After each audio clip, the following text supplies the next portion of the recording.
The following is a special sports presentation of UltimateSportsTalk.com.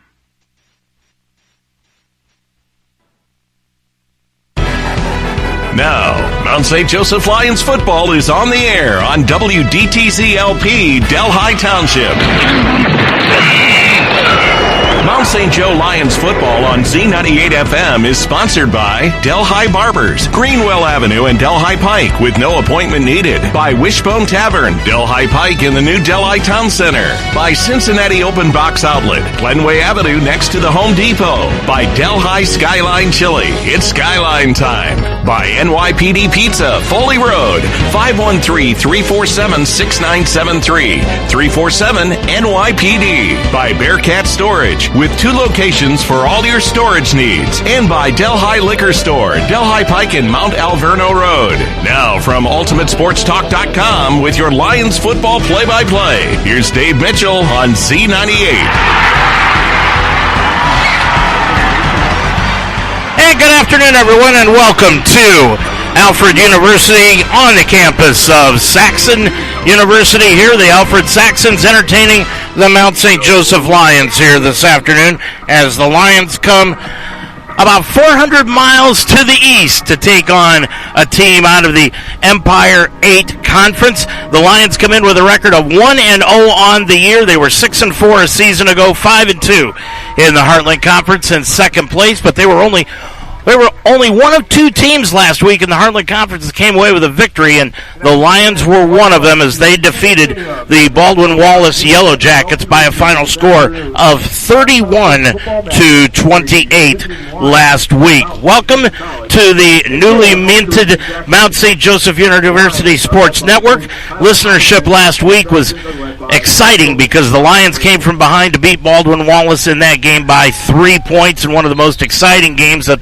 the Lions have played in years. Joining us this year and for the second week in a row, Chuck Murray. And Chuck, boy, you look at last week's ball game, it's going to be hard to top last week's contest in any of the games this upcoming season. My heart can't take too many of those. I wasn't able to pick my heart up until about Wednesday, I think, after that kind of excitement. But what a great start for the Lions against really a powerhouse Baldwin-Wallace. They play in the OAC, which is considered one of the better leagues. So a great win, very, very exciting. I'm calling it the Immaculate Reception 2, but what a game. Yeah, it was quite a contest last week. And Chuck, 3 players that I really want to highlight this week. The first one for the Lions came on the defensive line, and when you look at what happened with that defensive line a week ago, they didn't have many tackles, and that on the surface looks like maybe a problem. Really not, because you don't want your defensive line to make a lot of tackles. You want them just to occupy space so the linebackers can do that. And one of the guys that played outstanding and really wanted to be highlighted by head coach Tyler Hopperton this week was Jack Tucker. Yeah, he was all over the field, and as you mentioned, it's great if your D linemen are getting in the backfield and disrupting and everything, but if they can at least hold their man up and give the linebackers a chance to make a play, you're going to hold them to little or no yardage. So they busted a few, but the guy's an All-American, but I think for the most part we did a pretty good job. The numbers may not show it. He busted a couple long ones, but after the first quarter we really bogged down on him pretty well. But again, give him credit. Yeah, he's a great player, and I think we did a pretty good job considering everything. Cornell Beecham, what a return that Cornell had last week. 131 yards equally, rushing and receiving. Overall, Beecham had 341 all-purpose yards, and his immaculate reception with 4 minutes left spurred the Lions' comeback and has become basically a YouTube favorite. 59 left to go. Third down along 7. Lions down on the scoreboard 28-24. Dropping back, Taylor steps up, throws it up the right side, and it's going to be complete. Oh, my God. He beats him. He caught the ball. It's a deflection. He's going to take it up the left-hand side, and he's going to go all the way into the 5, down to the 3. Oh, my gosh. What a catch by Cornell Beecham. Off the deflection, and he took it down to the 4. Remember the immaculate reception. That's the immaculate reception there. That's the Mount's answer to it. And talking with Cornell yesterday in the interview session that we had with him, Chuck, he said he almost felt like he put me on his back those last 10 yards, was trying to carry me into the end zone. His legs were just whipped. Well, he had a pretty significant day. And I think you mentioned the broadcast. The first quarter, he was trying to just find his legs, and he hadn't played in a real football game in a couple of years. By the second quarter, he was at 100%, and he carried the ball a lot, caught a lot of passes. Like you said, he just kind of ran out of gas there. Fortunately, we were able to stick it in there at the end, and then the defense held up and made a stand and won us the ball game. And as we said, we had an opportunity to talk with Cornell yesterday. Cornell, as we head into this afternoon's ball game, first of all, first time on the field last week since 2019. How did it feel when you first made the step out there in full game uniform to get ready to play? I mean, to me, it was just natural. I've been out there my whole life, but I think the years off, I was kind of nervous at first. But as soon as I stepped on the field, it kind of just calmed all my nerves. And when you got into the ball game and got hit that first time, was it pretty much what you expected? Yeah, it was everything I expected. Once I got hit, felt the hit, and I was like, them boys ain't hitting that hard. And it was just that was all she wrote. It was a game where in the first quarter you guys struggled offensively and defensively, but then something just clicked and everything seemed to fall into place. As a team, did you guys recognize that too? Yeah, I recognize first quarter they were just bringing a lot of blitzes. They was real physical. Then once they start subbing in the linebackers because we start getting longer drives, the running game opened up way more. Of course, the deflected pass has been viral this week for you. Kind of walk us through what happened on that play and how you kind of ran out of gas, I guess is the best way to put it, heading towards the end zone. I kind of knew that I was probably going to get the ball. I mean, I'm hard to cover one-on-one, so I feel like I was open first. He was behind me slightly, and then his foot hit my heel, and I started to trip. And Josh threw the ball, and it went straight through his hands. And honestly, I thought he was going to pick it off, and it landed on the top of my shoulder pad. If you look closely in the film, I caught it with like one hand. And he tried to tackle me with his other hand once he realized he dropped it. And I think that I spent, but I didn't have to spin. I think that took some gas away, and then I just tried to score. So quite a play, and that was one of the key reasons that we won the game. Cornell, in this game, I mean, when you go back and you look at it, is it everything that you anticipated while you've been working to get back to this moment over the last couple of years? Yes, sir. I think it is everything I anticipated just because I'm out there with my boys playing a hard game of football. Football is no hard sport. If it's D3, D2, or D1, it's hard all around. And it's 11 on 11. And I think it was just a great game for the school and for our team and a good win. I know I've seen you on other interviews and things on Facebook talk about your father and how you lost him a few months ago. Talk about the relationship that you had with your dad and just what you've learned from him that you can convey to your child. My dad was a great person. His father wasn't in his life, so a big thing he taught me when I had my daughter was like, he's in my life, so I got to be a better father than he was to me. And I think that just carries with me every day. And he was also like a brother to me because I got 4 older sisters. So we just had a real close bond. He brought everybody to the games. He took everybody out to eat. He was just everything you could imagine. He was there on your shoulder last Saturday, right? Oh, yeah. Me and Josh talked about it. If it wasn't for him, I wouldn't have made that catch. Hey, good luck today, and good luck the rest of the year, Cornell. Thank you. Appreciate it. Chuck, the fun part of the conversation that I had with Cornell yesterday was after we got off tape and talking to him about him being a father, him growing up, and just what that little girl means to him. Well, I can tell you, as you know, being a father, when you have children, it changes your life. And for the good, that's for sure. But, as a college student, as a college athlete, he's got a lot of responsibility, a lot on his plate right now. But he seems to be handling it very, very maturely. And I really feel like he's going to be a great dad. And the other interesting point, we're going to breaking news here, put on a CNN-type breaking news jingle. But he told me yesterday afternoon, and he said, you got my permission to go ahead and tell everybody this? I'm coming back next year. Yeah, that's exciting news for the Mount St. Joe football team, the community, to know that you've had a player of the year, a national champion in wrestling, to come back to play another year of football next year is extremely exciting news. Off the victory last week, everybody's excited. Everybody's pumped up around campus. And now to hear this news, it keeps getting better. Yep, he says he's talking with Coach Opperton about what he can do as far as the Masters. He's got 1 year eligibility left in wrestling. He'll do that this winter, and then he'll come back and play football. That's his plan right now, and as I said, he gave me permission to go ahead and say it. Well, the COVID thing has really changed things with eligibilities and extra years and semesters and all. So, we're excited to hear that news. Josh Taylor last week, had it not been for Cornell Beecham, he would have been the star of the game. Taylor, a quarterback, was 21 of 32 yards passing for 265 yards, 2 touchdowns passing. His quarterback rating was 155.8, and he ran for 58 yards. That led to a total offense amount of 323 yards, and 7 of those catches came by way of Joey Newton. He also had a score. So the Lions played just outstanding last week, but the thing about it is they expect even more out of their defense today. Well, talking about Josh, he had a great day, no question about it, but what stood out to me a couple times, there was some third down and shorts that looked like he was stopped, but he fought and got the first down and was able to move the chains, and those don't seem to be big things in the box score, but when you look at the game, you're saying you got to make them key third down conversions. He made a few literally on his own, and obviously, like you said, he threw the ball well. Receivers did a great job, all in all, just a great job. Anthony Wright last week from his linebacker position, 14 tackles, 6 assists. Nick Stevenson added 9 tackles and 1.5 tackles for loss, and Devin Donalworth coming up from his safety position, 8 tackles in the ball game. Austin Price also had an interception and 6 tackles to go with that. And like I said, the Lions coaching staff and Rick Thompson looking for even more from that defense today against Alfred. Yeah, Austin also had that big pick in the end zone, which was key. Again, you look and say, well, they gave up 28 points, but the fields were short at times for Baldwin Wallace, and again, it's a really, really good team. So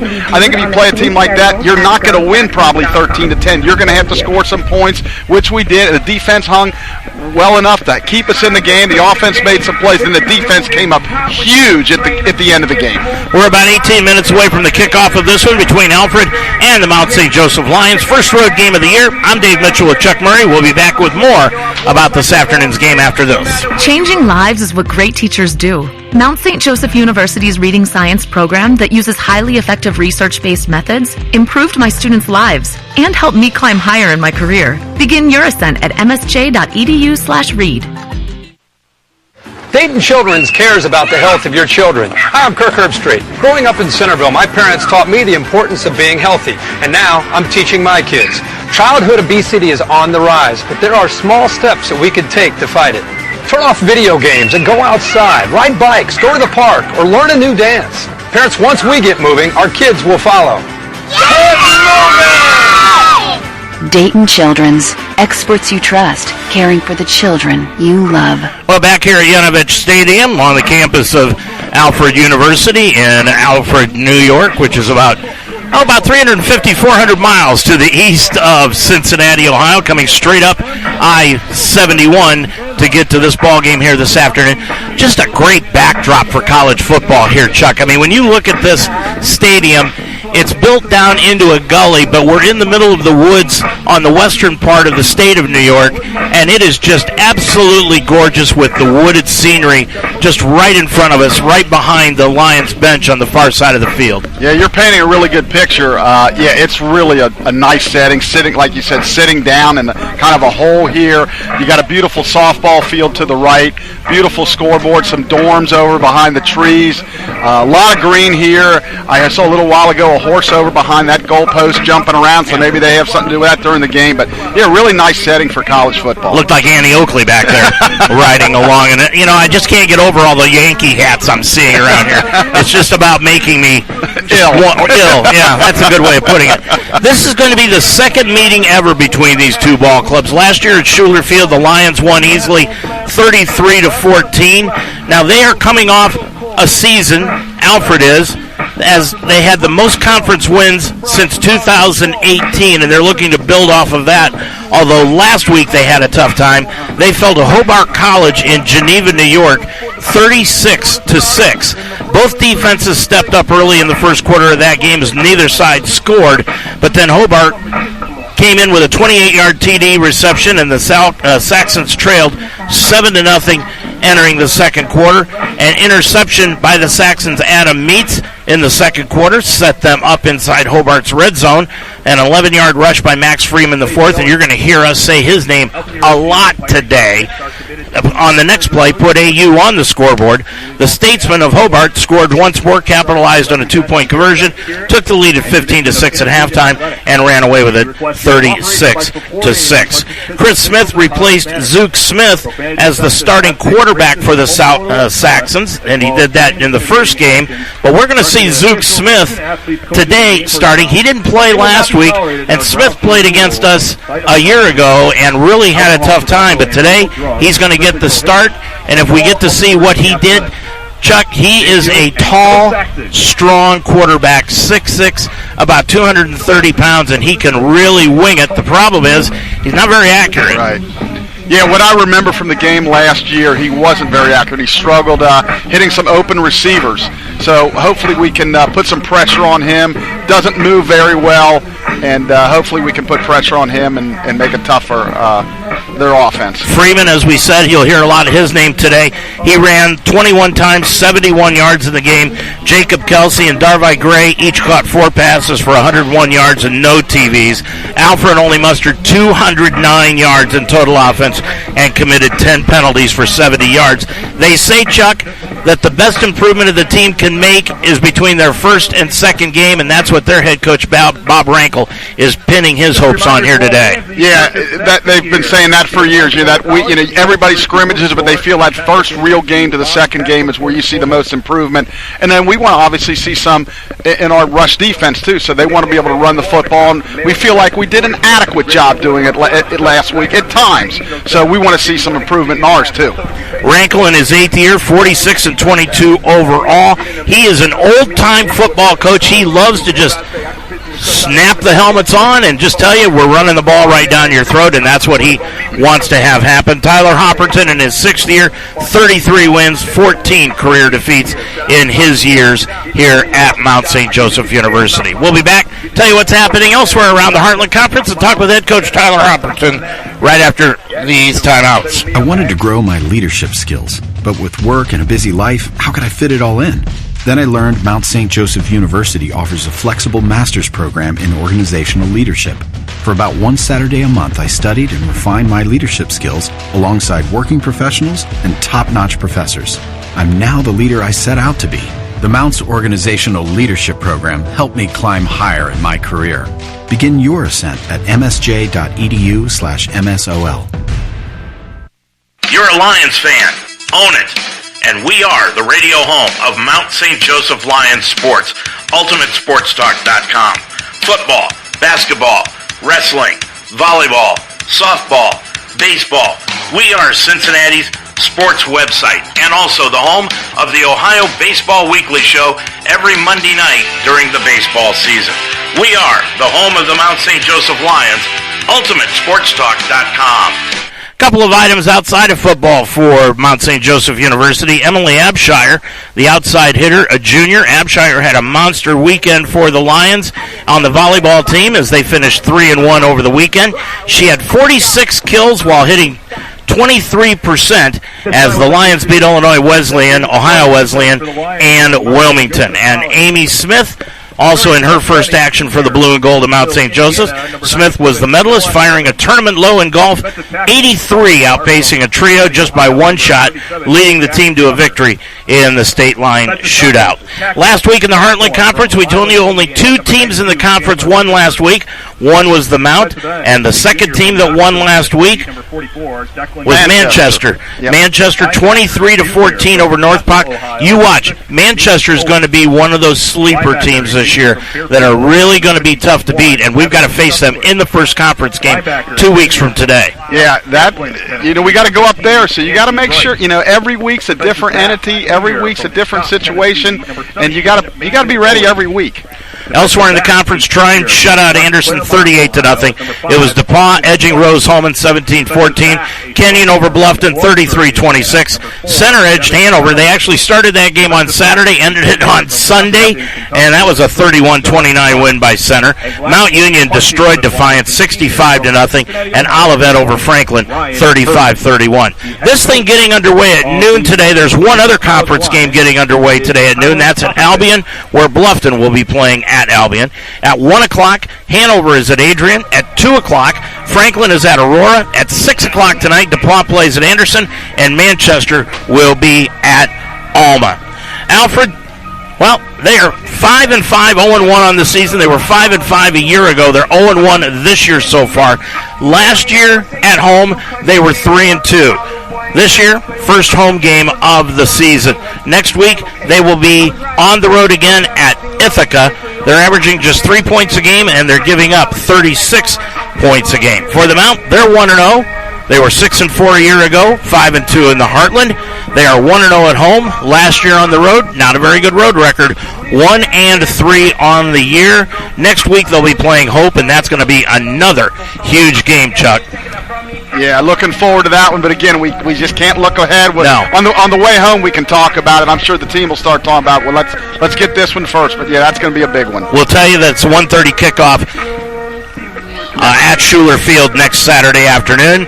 But we wanted to go back, talk to head coach Tyler Hopperton about last week's game and what happens in this week's game. And we had a chance to talk with the coach earlier yesterday afternoon. Hop, as you head into this Saturday's game against Alfred here in New York, first of all, looking back at last Saturday, I think you had to be pretty pleased for the first game of the year and the way the team really responded after being down 14-3 in that first quarter. Yeah, I mean, ultimately, I asked him to play the next play, and I think last week was a perfect example of that. We saw lows, we saw highs, and ultimately just fought every single play and came away with a big win. Cornell Beecham, it was almost like he never missed a step. Yeah, I'm a better football coach when he's on the field, so that's why I made sure he came with us to New York, too. But it was awesome after a 3-year hiatus to see him not only play, but play well. Taylor, he came out, and if you hadn't noticed about Beecham, Taylor would have been the star of the game because of the amount of yards that he put together totally and the 2 touchdown passes. What about his play? How did you feel about that? I mean, just from a selfish standpoint, it was great just to see the two of them play together because we hadn't seen it, and they've both been on campus for a few years now. So it was great just to see it. But guys feed off of them too because they always believe that the next play could be the play with those guys, that they think they can do that. And so it just kind of helps the offense click and really the team click in general. But Josh, an exciting week 1 for him. I want to talk about both lines real quick. The offensive line, it seemed like they started to come together, get some more cohesiveness the longer the game went on. Yeah, I thought they played great. It wasn't a perfect game, but no position was. But ultimately, I thought against a OAC foe like that, I think they did a great job up front. The defensive line, when I looked at the stats, they didn't have many tackles, and the linebackers had a lot of tackles, which told me that the defensive line was doing a pretty good job of holding up the offensive line for them, and the linebackers were coming in and plugging the gaps. Yeah, I mean, you got to occupy them, right? Mm-hmm. And so if they're occupying them, then the linebackers can go. And especially last week with those big backs, it was nice to not have to deal with offensive linemen and the big backs. The linebackers could just go try to take down the big guy. So. And tell me what about the secondary in the game, because it looked like they really had a handle on what Baldwin Wallace was trying to do. Yeah, I mean, other than 2 kind of big pop plays, I mean, really they didn't get much on us at all. And, both our safeties combined for about 15 tackles too, so they're in there on the run game. And I thought the secondary, and really just as a defense where we lost a lot more to graduation last year than the offense did. And I thought the defense really responded great, not only against a good team, but also after, being down a quick 14 points. The lightning break. That just has to drive you crazy, doesn't it, Coach? Oh, yes, on several levels. But yes, it definitely, to go sit for an hour in the middle of a game like that is definitely interesting and frustrating. But less frustrating when you come back out and win. Okay, now you've got Alfred. When you look at this team, they lost last week, really got nothing going offensively in their game last week. So when you look at the films, what are you seeing that might be able to be a dangerous spot for them? I mean, ultimately, I think they're big. They're big and they're strong, and we're not necessarily the biggest team. We rely on our strength and speed, and thought we played aggressive against a big team last week. But I'd say Alfred's bigger than that. So depending on the type of game we get into, I think they can lean on us a little bit and push us around a little bit if that's the game that we allow them to play. So the focus, not just this week but every week. I feel like if we're really honed in on what we do and what our capabilities are, that we'll be fine. And I don't think this game versus Alfred's any different. You look at Rankle, their head coach, and he's one of those old school guys that likes to run the football and just kind of tell you that he's bringing it right down your throat. Is that what you expect out of them? Yeah, for sure. And like I said, especially because they're big up front, we're not. I know they're going to see that and lick their chops and think they can push us around a little bit. I don't know if it would matter either way for him. I think, like you said, I think that's what he does, which I love, as a defensive coach and that sort of thing, but that's definitely what we expect. How about defensively? What do they like to do? Ultimately they keep it in front of them. So, they played a really good Hobart team last week, who's been ranked and that sort of thing, and really held them in check. Like you said, they struggled a little bit offensively, but defensively, they didn't really get gouged or anything like that. And, really they just make you be patient as an offense and keep it in front of you and put together a long drive without making any mistakes and things. And that's what we saw last year, and that's what we've seen so far this year. What have you had to work on this week in practice after last week's games? What's the things that you've honed in on? Really, after that win, there was still countless mistakes, which is not uncommon for week one. And most of the mistakes were basic mistakes. They weren't these crazy, hey, we tried to put in this fancy whatever, asked you to do something crazy. It was like, this is literally what we put on in day 2, and your eyes were in the wrong spot, or this. So just those daily disciplines, just that consistency. I think if we can be consistent, that we can be a very dangerous team. So just really trying to, we know what we're capable of, but we need to be able to do it every snap. Kind of an important game today, because if you miss a step here, it totally negates what happened last week. Yeah, exactly. We talk about the letdown and that sort of thing, and we talk about next play, which obviously talks about next game too, where, okay, we won, got a good win against a team maybe we shouldn't, people didn't think we'd beat. So what? Now what? Good luck today. Thank you. Teaching is my calling. So when I needed to renew my license, I chose Mount St. Joseph University. The Mount offers the only program in the state of Ohio that allows you to combine 2 education endorsements to earn a graduate degree. In less than 2 years, I combined the reading and gifted intervention specialist endorsements. Classes were convenient, fully online, and I received personal attention from my professors. The Mount helped me climb higher in my career. Odyssey now has hundreds of new exclusive music stations for you to discover your new summer soundtrack. Get moving with worthy workouts for a cardio sesh fueled by today's top artists. Hanging with your crew? Throw it back with Picnic Party for old school jams for your cookout. Or sail away with Odyssey's new yacht rock station, Juggernaut. For summer barbecues, road trips, or relaxing poolside. Hundreds of new exclusive stations, plus all your favorite local radio stations and podcasts. It's all on Odyssey. I was in the middle of the Atlantic Ocean when it happened. There was a sudden jolt, and our submarine crashed on the seafloor. We were in total darkness. That's Dr. Dejana Figueroa, a marine biologist and STEM teacher, talking about a deep sea dive she'll never forget. It's funny, when I was a kid, I was afraid of the ocean, and there I was, 2 miles below the surface. But as a scientist, you prepare for that. Using our training and a little creativity, we fixed the sub and finished our experiments. The dive was just too important. Every dive gives us glimpses at things few people ever get to see. Glowing creatures, fiery undersea volcanoes. When we got back to the surface, I kissed the ground and called my mom, of course. But you know what? I wouldn't trade that dive for anything. Dr. Figueroa uses her passion for STEM to discover new things and make the world a better place. She can STEM, so can you. Check out She Can STEM for more stories and inspiration.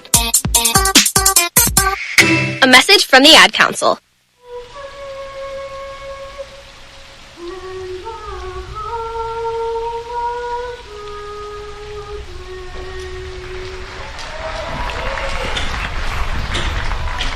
Welcome back to Alfred University. I'm Dave Mitchell with Chuck Murray as we are getting set to get this one underway here this afternoon.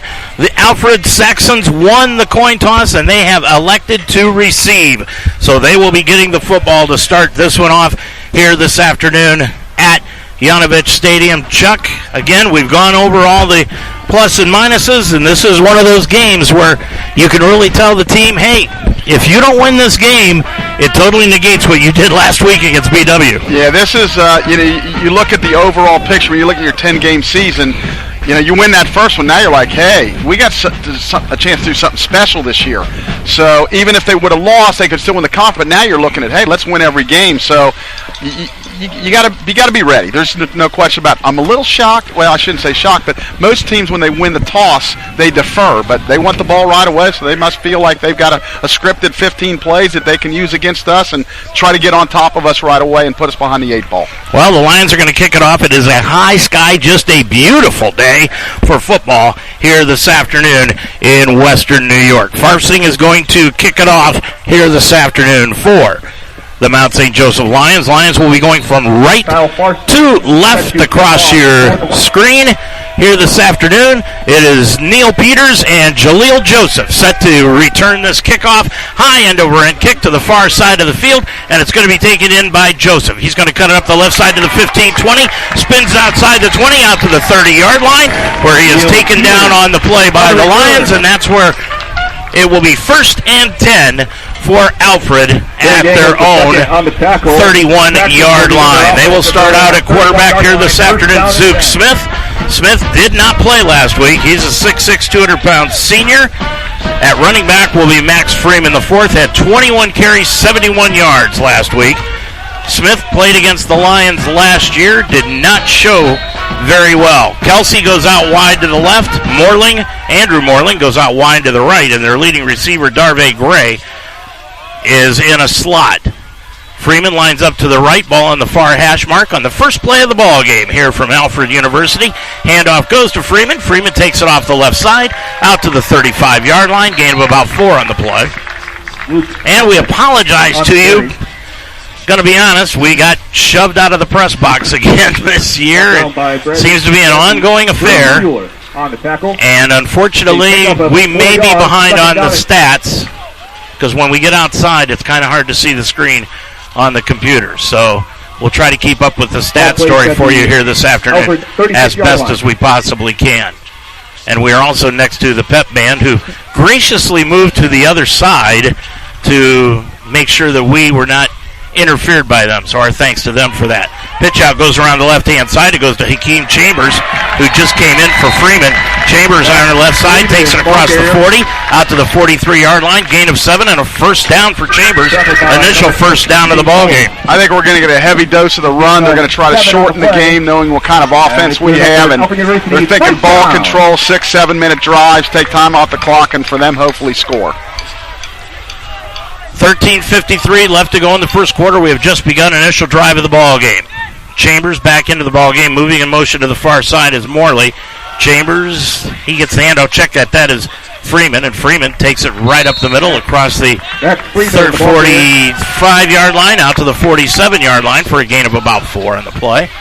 Evan Schlengsker made the tackle there. On the tackle. And we talked about coming into this one, Chuck, all the way up here, and even last night, the Lions' rush defense. How is it? Because last week, boy, they faced a good one in Murray. Right. So we're going to see, we're going to get a heavy dose of the run like we talked about. So see how we respond. Receivers out wide on both sides. Freeman gets the handoff again. Fake handoff. Smith's going to throw it up the middle. He's got a receiver, and a flag is going to come in from the far side, and they're going to call a pass interference on the Lions. Pass was intended for number 15. A little contact. Not quite sure on that one, Chuck. I mean, that looked like incidental, but and the ball was way overthrown. Defense. They're going to call a holding penalty. That's kind of the bailout call. When they know it couldn't be caught, they're going to say it was holding. I'm not so sure about that one either. Deshaun Starks gets hit with it, so that'll give Alfred an automatic first down after the 10-yard penalty gets marked off, and it'll take it into the Mount territory. They will spot it at the 43-yard line. 13 minutes to go in this first quarter of play. Boy, you can't ask for a better day in September for a college football game. Temperature around 78 degrees. Very little wind. Out of the pistol formation, Zook Smith. Handoff goes off on the left-hand side to Freeman. Bottled him up that time. Freeman got bottled up, as Chuck said, right away at the line of scrimmage for maybe a loss of about a half a yard, second down and a long 10. So we got him in second long. We'll see what they come up with here. Seth Walden was in the ball game. Now he comes out of the contest. Jacob Kelsey comes out wide to the right. And they're overloading the right side. Darvay Gray slot right. Freeman to the left of Zook Smith. He's a left-handed quarterback. Moving on the line, and then we didn't cross the line, so that should be on them. Absolutely. Our defensive end, Noah Hammond, or check out Declan Brophy. They're going to talk, but did not cross the ball. It should be on them. And then the right tackle for the Saxons, Robert Felder, jumped, and they're going to call it against the Lions. Defense. We were looking right at it, and that's absolutely incorrect. Yeah, it was right across from us, straight across. Yeah. So it marks it down to the 38-yard line. Boy, what a penalty-laden and aided drive here by the Saxons. 12:20 to go in this first quarter, no score. Smith with Freeman off on the left-hand side. Took a hard snap count, now looks to the sideline. And gets the play down to 7 on the clock. Hands off to Freeman on the sweeper on the right-hand side. Gets hit at the 37 and dropped down at the 35-yard line. Anthony Wright slowed him down, and Austin Price finished him. So we got a third and short. On the tackle. That penalty killed it. So going hurry up, Dave. Yep, hurry up. Gain of about 3. It brings up third down and a yard. Ball resting at the 34-yard line, just inside the 35. Handoff Freeman straight up the gut. He's going to be hit near the sticks. It depends upon the spot. They're going to give him a kind spot in the first down. Boy. Nate Owens on the tackle. Well, so far, Chuck, this is not a highlight film for the officiating crew because he didn't look like he hit the 33-yard line, but they gave him all the way down to the 32. Yeah. So it's 1st and 10 for the Saxon. I really don't understand the horse. Yeah, I guess that's... I remember the old, back in the 60s, the Kansas City Chiefs used to have a horse. Dropping back, Smith rolls out to the left, looks upfield, left hand's up the field. It is through the hands of Austin Price and incomplete. Donaworth got his hands on it, excuse me. Boy, he could have picked that one. He jumped in front of the receiver and really could have picked it. Incomplete. 11-12 to go in the first quarter, no score. Good to have you along here this afternoon. Dave Mitchell, Chuck Murray, bringing you this one. Had a nice drive up here yesterday. Yeah, we did. Team stayed about an hour from the field. We stayed about 15 minutes, and I think we wish we would have stayed an hour from the field. Second down 10, handoff. Goes straight up the middle to Freeman. Freeman inside the 30, down to the 25-yard line where they'll spot him after a gain of 7. Yeah, there's some pretty good holes there. Across that front line, they've got some big guys. Alex Rojic at 305, Parker Evans at 315, Nick Castellanos, the center, is 265, 300 to Zach Englert, and 315, Robert Felder, the right tackle. Handoff Freeman again, off right side, breaks it to the 20, to the 15 after a big hole open, takes it inside the 15 to the 13-yard line. Yeah, Austin Price was the last line of defense there. He made the tackle. 10 yards on the carry, first down, 10 yards to go at the 13-yard line of the mount. They do have a big offensive line so far. They're shoving us back. Yeah, the smallest guy in that line is the center, Castellanos. 265 yards. Freeman out of the ball game. Hakeem Chambers, the backup running back, 5'9", 180 senior. I'm expecting them to keep pounding it. I would be shocked if they went to the air. I would be too. Smith, right behind the center, now hands it off. Now he's going to pass it. Throw into the end zone, incomplete. Boy, great defensive play. Great defense by Mason Owens at the cornerback position. Yeah, they run a hard slant, and boy, he was right on. That's great defense. Again, a little surprise. I know they want to mix it up, but boy, if I'm a coach, I'm running it down their throat. That's what I'm going to stick with. Wanted to go for the quick strike. Yep. Second down 10. Yeah, great defense. Ball at the 13-yard line of the mount. This is the initial drive of the football game. Receivers out wide to the left-hand side. Freeman's back into the ballgame. Now a lot of motion on the line. And Felder at right tackle now is going to get hit with an illegal procedure. 54, offense. 5-yard penalty. Still second down. So that might change their play call now. 2nd and 15. Takes it back to the 18-yard line. 10:04 left to go. Zook Smith, the quarterback, did not play last week. It's his first start today. Now he pitches it out around the left-hand side to Freeman. Got a block inside the 15, to the 10, inside the 10, and down to the 8-yard line. That's going to be a pickup of about 10 yards on the play, and it will be 3rd down and call it 4 yards to go from the 8-yard line.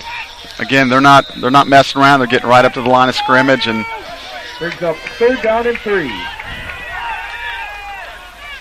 May have heard the PA announcer say 3, but it's more like 4. Yeah, it's more like 4. Freeman to the left of Zook Smith. Ball right in the center of the field at the 8-yard line. They need to get at the 5 to get a first down. Inside the 4, actually. Throw into the he picked it, Austin. on the play. Great play. He went down. He went down. Is now going to take a knee. All right. Just take the touchback. Big play by Austin Price there. Jumped in front of the receiver. I don't think the quarterback ever saw him. Just snuck in between the quarterback and the receiver and picked up the interception. Big turnover there by the Lions. Big turnover. Because they basically did what they wanted to do. They received. They wanted to go down and take a quick lead. And, big play by Austin. Lions will now get the football. They are going to start out with Mariano McKenzie. Check out it. It will be Cornell Beecham. They thought they were going to go with McKenzie to start out the ball game, but they're going to go with Beecham. Taylor out of the pistol to start it. Lions going from right to left. 1st and 10. They take over the ball at their own 20. Ball right in the center of the field. Receivers out wide on both sides. Newton and Ayler in the slot on the left. Handoff right up the middle to Beecham. Gets to the 20 and gets knocked back immediately by Tyreek Ormill. Yeah, nothing there for Cornell there to run. No hole at all. Ormill, the defensive tackle, 6 feet, 260-pound junior.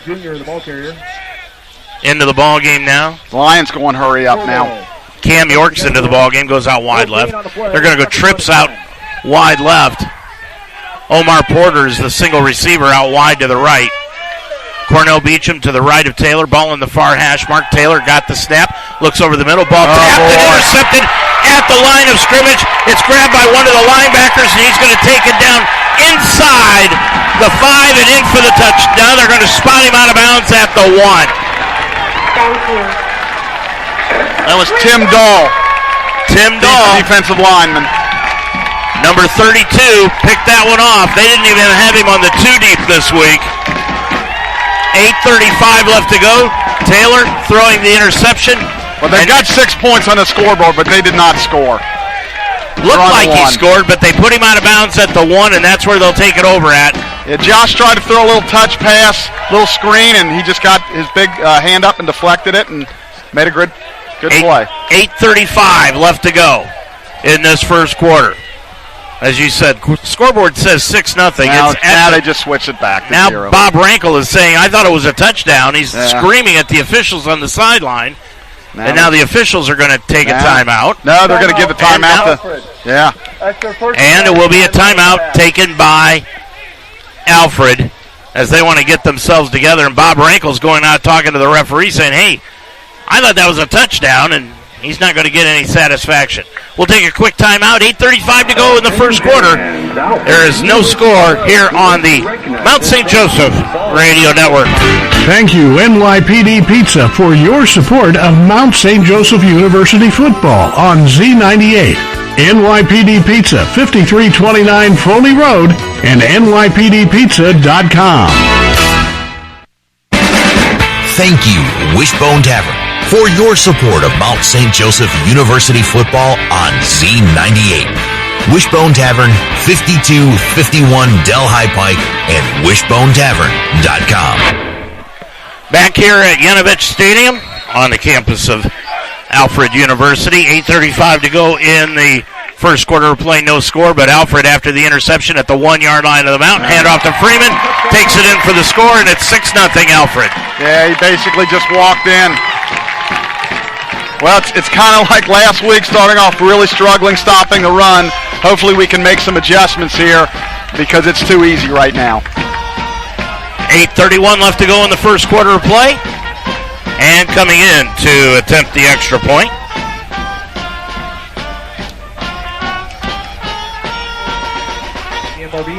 For Barnini. Barnini will come in to attempt the extra point. And the kick is blocked. We can turn it. We can go. It's going to be taken by Price. Price is going to take it 75 yards all the way to the visiting. Come on, Austin. He's got to take it to the 5 and in. And for the 2-point conversion. So that gets us on the board. We got a baseball score now, 6-2. 6-2. Nice return. I don't know, see who got the block, Chuck, but Austin Price picked it up on the run and outran everybody 75 yards for the 2-point conversion. Yeah, Austin's got great speed, and ran it back for the 2. That's big for the Lions, get a little momentum back there. Nice. That happened to us a couple of years ago, I think, or maybe even last year. Somebody blocked it and ran it back for 2 points against us. So the Lions give up a touchdown off the interception.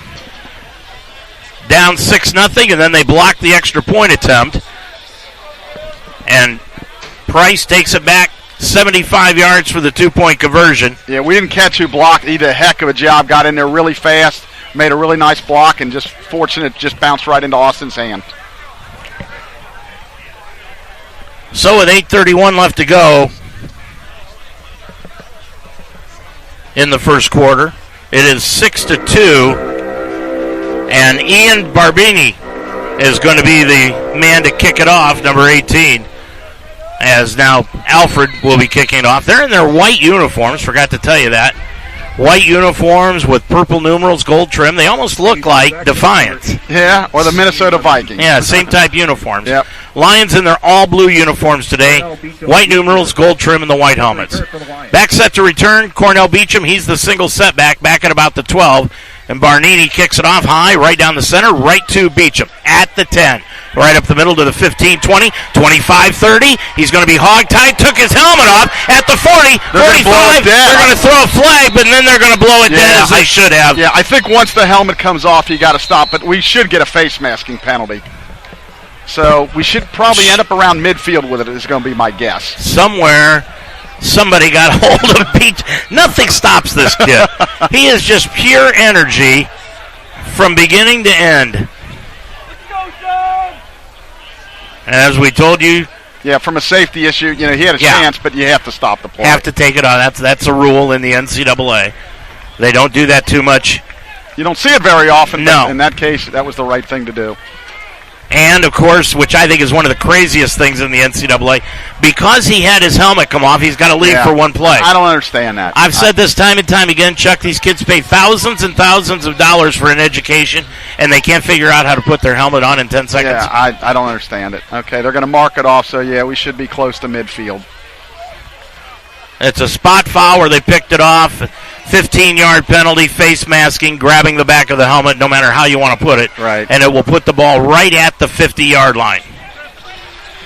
Bob Rankel giving the official an earful, but, I mean, when your defensive player comes away with the offensive player's helmet, what do you have to argue about?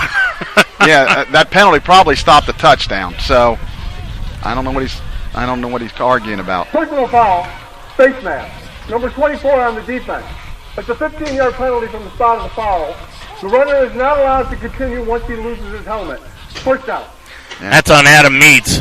Yeah, they explained it correctly. Yep. He's still questioning. I don't. Yeah, I'm not sure what Bob Rankel's arguing about here. I mean, this is one of those plays where it was pretty evident, and they're actually getting pretty heated on the sideline about it. Yeah, I'm confused. He's still going. Yeah. He's going to go after the other guy. Rankel is saying something about he put his head down. Maybe he's yelling targeting by Beecham. You never see that call. No. Anyway, the Lions have the football back. 1st and 10, right at midfield, down 6-2, 8:21 to go in the first quarter. Taylor with Mariano McKenzie to the right of him now. Beecham out of the ballgame. Dropping back Taylor. Looks left. Now looks right. Up the right side. He's got an open receiver. Nice catch. Complete to Omar Porter. Yeah. Porter at the 37-yard line. That'll be a completion of 14 yards and a first down for the Lions. Yeah, just ran a little down and out, and nice throw by Josh. Very nice catch by Omar. A little high, went up and snapped it. Tyler Hopperton told me yesterday he expected to see their secondary play maybe even 30 yards off the line of scrimmage. Yeah, they want to keep everything in front of them. Taylor. Now Beecham back into the ball game. And Beecham, fake handoff. Taylor keeps it right up the middle, spins to the right, and takes it down to the 36-yard line. Just a gain of a yard for Josh. Yeah, I think if he hands out to Cornell, there might have been something there, but those are split-second decisions, and Josh felt that was the right thing to do to keep it, and he picked up a yard. 7:35 and running. Left to go in this first quarter of play. Coming out wide to the left, Joey Newton. Slot right is Jake Ayler. Out wide right is Porter. Beecham just to the left behind the tight end of Taylor. Taylor takes the snap, rolls out to the left. Gets a block, but then they're going to call a holding penalty. Tucks it under to the 30 and run out of bounds inside the 30 at the 27-yard line. And one of the defensive linemen are screaming at the Lions right now. This is one of these games where the officials better get a handle on things right away. Might have been on Gary Powell. Holding. Offense. Number 24. That's who it was. Gary Powell, the tight end. Yeah. Replay second down. So it'll stay second down. Yeah, we're going to have to be patient. Yeah, it's going to be second and long, about 20, 21 yards. They're dropping it. Linebackers back. They're only rushing 4, and if they only rush 4 and they can drop 7, it's going to be tough to find holes for Josh to throw to. He's going to take it back to the 46-yard line. And now they're rushing 3. Bring down second and about 20. Ball to 46 of Alfred. Taylor, single setback now out of the shotgun. Drops back, looks up the right side. He's got a receiver out there and overthrew the intended receiver in Joey Newton. Newton went right over his head last week. Had 7 catches for 80 yards, ran the ball 1 time for 4. And that would have had to been a perfect throw, Dave. Again, they're dropping 7. 3rd and 20, there's not a lot of plays in the playbook for 3rd and 19 or 20. 3rd and 20, Lions will flood the secondary now. Beecham in the backfield to the right of Taylor. Crowd getting into it, 6:59 remaining in the first quarter. Lions down 6-2. 3rd down, 20 yards to go from the 46 of Alfred. Here comes the blitz. They're showing the blitz. Now backs out as Taylor saw it coming and changed the play. Drops back Taylor. Taylor looks up, goes out to the right, dumps it off underneath, and it is complete to Beecham. Beecham at the 35 is upended at the 31-yard line. I think they can go for it here. It's going to be fourth down. About 4 yards to go. Yeah, I think they go for it. 6:40 left to go. Second down, 4 yards to go. It's 4th down. I think they got that wrong over there. Fourth down. Yeah. 4th and 4. Yeah, it's kind of no man's land. You don't want to punt from inside your 30, so I think this is the right call to go for it. 4th down, 4 at the Alfred 31-yard line. Need to get to the 27. Taylor looks to the left, throws over the middle. Complete first down on the play to the 15 to the 10. That is Zakeem Hunley. Hunley didn't play last week, and he's into the lineup this week, number 11, catching the pass, getting the first down, and the Lions will have it 1st and goal at the Alfred 10. Yeah, big 3rd down completion. 6 minutes to go in the first quarter. Or 4th down. 4th down, sorry. First down, 6-2. Dropping back is Taylor. Throws out into the flat. Complete on the play to Jake Taylor. Gets into the 3, spins to the 2. Lost the handle of the football. And it goes through the end zone, but they're going to mark him down right at the 1-yard line. It'll bring up 2nd and goal. Yeah, quick little throw to Jake there, and he battled all the way down to the 1. So we got 2nd and goal from the 1. He was down before he broke the plane. Zakeem Hunley is back into the ball game. He checks out and back into the ball game is Newton. Handoff Beecham. Beecham right up the middle from the 1. Got stopped at the line of scrimmage and no gain. Tried to take it right behind Danny Mabe, the center, and boy, it was just stopped up right there. Yeah, you know me. I like under center when the ball's on the 1-yard line and Josh just a quarterback sneaking. 1 on the play. 5 minutes exactly left to go in the first quarter. Third down, goal to go for the Lions. Now they're saying it's on the 2. Ball resting in near the 2-yard line, maybe loss of about a yard. Beecham to the right of Taylor. Taylor, fake handoff, rolls to the right, throws into the end zone, open man, touchdown for the Lions! Cooper Jones, the tight end, sophomore from Salina, Ohio, picks up his first touchdown reception of the season, and the Lions now have taken the lead at 8-6 with 4:44 to go in this first quarter. Yeah, Saxon sold out on the run there, and he was wide open. Nice play fake by Josh, nice call by Coach Corral, and he was wide open. 8-6 Lions. Kyle Farfsing comes into the ball game to attempt the extra point. Farfsing last week was perfect on the PATs, put up and straight through the uprights. 4:44 left to go in the first quarter. Your score now: Mount St. Joseph 9 and Alfred 6 here on the Mount St. Joseph Radio Network. Thank you, Bearcat Storage, for your support of Mount St. Joseph University football on Z98. Bearcat Storage, 2 locations on Delhi Pike, and BearcatStorage.com. Thank you, Cincinnati Open Box Outlet, for your support of Mount St. Joseph University football on Z98. Cincinnati Open Box Outlet, 6252 Glenway Avenue, openboxoutlet.com.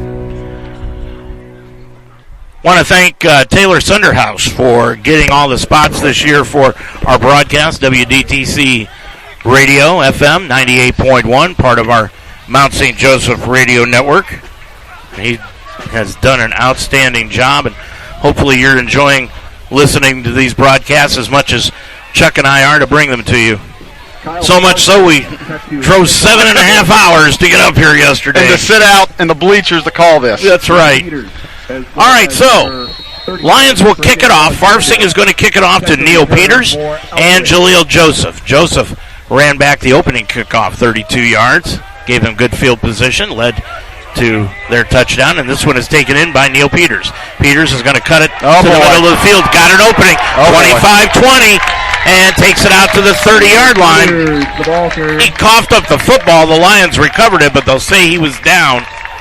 Boy, that looked 33. It looked like he was going to take it longer, and unfortunately for us, it closed up. The little bit of wind we have behind us right now, he kicked that ball all the way down to the 1, but at times, special teams coverage, we've been struggling with that a little bit. 4:34 remaining to go in the first quarter. Lions on top of it, 9-6. Going out wide to the left for Alfred. On 1st and 10 from the, they're going to spot him right at the 31-yard line. A couple yards shy than what I thought he was at. 1st and 10. Zook Smith, the quarterback, did not play last week. And fake handoff. He's going to throw the ball deep. He's got an open receiver, and that is complete to Gray. Gray to the 20, 15, 10, 5, touchdown. Boy, they just hit the Lions with a 69-yard touchdown strike. And all of a sudden, Alfred is back on top of it at 12-9. Yeah, a heck of a play fake, and he was open by, 10 yards. It's hard to say easy scores, but that was an easy score. Boy, Line secondary just, bit on the run, and they just wide open. Bit up on the run. Bernini. I feel like I'm watching the Godfather movie when he comes in to kick it. Bernini, right-footed kicker. Will go for the extra point, put that one up, and that one is good as the Lions could not get through to block that one. 4:25 left to go in this first quarter. It is now Alfred 13, the Lions 9 on the Mount St. Joseph Radio Network. Thank you, Delhi Barbers, for your support of Mount St. Joseph University football on Z98. Delhi Barbers, 402 Greenwell Avenue, and DelhiBarbers.com. Chuck, as you said, that was just way too easy. Lions cannot give up scores like that. Yeah, you go down, you work like heck, and you make a 4th down conversion, you score, and then boom. First play, get hit with a 70-yard, again, wide open. Obviously, there was some miscommunication in the secondary there, and just wide open. That's a backyard football score. Yep, they just continued to run, and the Lions thought they would run it on first down. didn't. 69 yards later, Alfred's got the lead by 4. Yeah, we're in for a dogfight. You can just tell by the way this is going. It's going to be a dogfight. I don't really like the body language that the Lions are putting forth right now. Well, again, it goes back to a big win last week. You do everything as a coaching staff in your power to try to let them avoid that letdown, but you're probably not going to have that same emotion as you did last week. Cornell Beecham Jr. set to return. So Beecham back at about his own 10-yard line. They kicked it directly to him last time. Barnini, right-handed, I should say right-footed kicker. 13-9, and he kicks it straight to Beecham again at the 10. Cuts it up the middle to the 15, 20, now to the right side. 25, 30. Gets a block outside the 35, run out of bounds near the 38-yard line on the play, a 28-yard return. First down for the Lions. Down on the scoreboard, 13-9. Yeah, both teams are getting excellent returns, and I'm surprised they're kicking right at him. I thought maybe they'd say, a little directional, try to kick it to the right side, pooch it, do some things, but they're going right at him. So hopefully one of these, we're getting great field position. Maybe one he can take to the house. We said at the beginning of the game, pregame show, Bob Rankel's an old-time coach. He's almost the kind that, hey, right, we're going to beat you. We're going to beat you at your best. Yep. 4:18 to go. Beecham to the left. Lions spread out the defense now. Now moving out of motion out of the backfield is Beecham. Taylor's going to throw it out to the right side, complete on the play to Jay Kaler across the 40 to the 41-yard line, just about 3 yards on the reception. Number 33, Amir Massey. Gain of 2 on the play. Call it second down and about a long 7 yards to go. Ball at the 41-yard line. Have not seen Beecham line up in the slot as of yet. We will see that before the end of the day. He gets the handoff around the left-hand side, takes it up across the 41, out to the 44-yard line. That's a gain of 3. And it brings up third down and calling it a long 4 yards to go for the Lions. 3:45 remaining. Gain of 3 on the play. It is so far the defensive line is holding up. Now Beecham goes now he's going out wide right. Porter's going to line up slot right. Lions have trips receivers out to the near side. Josh Taylor is going to be out of the shotgun. Empty backfield. Takes the snap. Throws it over the middle. Complete on the play to Cam York at midfield. Inside Alfred territory to the 46-yard line. First down after an 8-yard completion. Yeah, they're playing 7 guys are dropping back, but there's some holes there. If he gets time, he should be able to complete some. He won't be able to throw it down the field a ton, but he can take those short passes all day long. Both teams have really moved the ball almost at will here today. It's been turnovers and special team efforts that have been the bane of their existence on both sides. Taylor, empty backfield again, throws out to Beecham. Got the pass at the 45-yard line. 40, broke a couple of tackles, and gets pushed out of bounds inside the 40 at the 39-yard line. Yeah, he made the first guy miss, and that enabled him to pick up about another 5 yards. That's 7 on the completion. Second down, 3 yards to go. Check that, 7. Second down and 3. 2:35 remaining in this first quarter. Again, we apologize for our inability to bring you the stats here this afternoon. 13-9 your score. Dropping back, Lions with the lead. Taylor's going to keep it to the left, now to the right. Picks up a block, but that block was eluded. And a great play coming up from the defensive secondary position by Jaden Noel. I like that call with them dropping 7 back. I think if Josh, instead of going east-west, goes north-south, he picks up that first down. But I think that's going to be there. We just seem to be like a half step slow today, Chuck. Yeah, we missed our block over there. He turns up, gets the first down easy. You hear the crowd getting into it, the pep band to the right of us. Minute 45 to go in the first quarter. It is 13-9, Alfred on top of it. Newton in motion to the far side. Drops back Taylor on 3rd and 2. Rolls out to the right. Throws up the field. He's got a completion to Newton. Newton breaks free to the 20, 15, 10, 5. He's inside the 5. Touchdown, Lions! What a great improvised by Josh and Joey. Joey was initially covered. Josh waved him down the field a little bit more, tossed it out to him, and made a great catch and run after the catch. 33-yard reception for the touchdown by Joey Newton. That's his second TD of the season. And the Lions now have regained the lead in this seesaw affair. 15-13. 1:27 to go in the first quarter. And we were one man short on the PAT, but he ran out there, so we still got 15 seconds on the play clock to get this off. Farfsing For the Lions. with Murray the holder. Good snap, good hold, good kick is through. We're just going to keep it right here. 1:27 to go in this first quarter, and the Lions have regained the lead by 3, 16-13. Even with all the things that I'm saying that are kind of critical about the Mount right now, Chuck, they still have found themselves in front of this ball game, 16-13. Yeah, we've made a couple big plays on offense. It's like a basketball game right now, Dave. Yeah. Now they're coming up the court. So, 16-13 in the first quarter. This might be one of them, the first team to 50 wins. Let's hope it doesn't get that crazy, but right now we're on pace for that. Yeah. I mean, the thing about, we had the question coming in, the Lions' defense.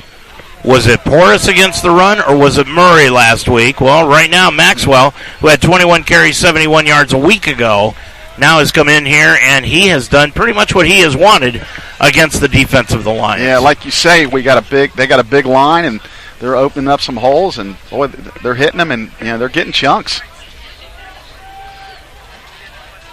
Maybe they brought an extra guy up, and that's what happened, and all of a sudden they hit us with a long bomb. But we're going to have to stop the run. It's interesting. The restaurant we went to this morning, they said, don't go out on the patio because the bees are terrible out there. We didn't see any of them out there, and now we come here and we've seen bees all over the place. Farfsing is going to kick it off. It's going to be a low line drive kick that's going to be taken in over by the 10 by Neil Peters, and Peters is trying to reverse his field at the 20, cuts it back to the 23-yard line, cutting it to the near side, and he's going to be taken down by Austin Price, and it looked like Mariano McKenzie. It turned out well. I don't think Kyle meant to do that. They sometimes do that when they're kicking against the wind. He just kind of missed it, but turned out well. They kept them inside the 25. Wind has kind of come and gone here, but I mean, when you're down in this gully, Chuck, with this stadium, I don't think the wind is going to be much of a factor unless it's coming out of the north or the south. Yeah, it looks like we got it a little bit. It might be more crosswind, but I think it's a little bit behind us right now. Yeah, I feel more of it coming into our back. So Zook Smith, the quarterback, moving in motion the tight end to the right-hand side for Alfred, and the handoff goes to Freeman. Freeman around the left side trying the sweep. He's going to take it across the 25 and be stopped at the 27-yard line, maybe the 28 on the far side. Max Freeman, the ball I'm sorry, we need to get a negative play here. Get them in some type of predictable. With them being run or pass, we're really on our toes. 2nd and 6, they're going to give him a gain of 4. It's about what he's averaging per rush here in this game. Gray comes out slot to the right-hand side. Jacob Kelly wide right as they've got trips out to the right-hand side.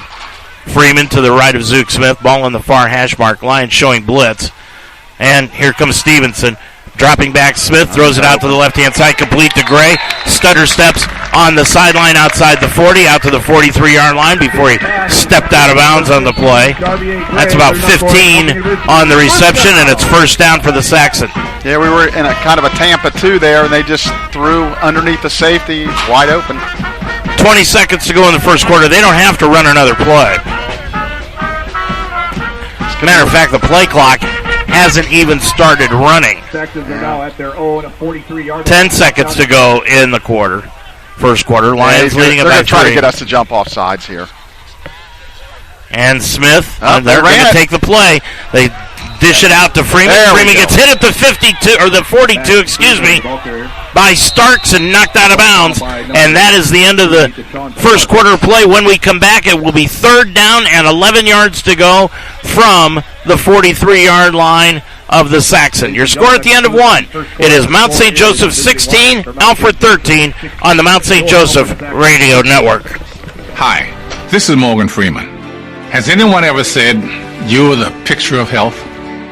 You look healthy, you feel fine, but that may not be the full picture.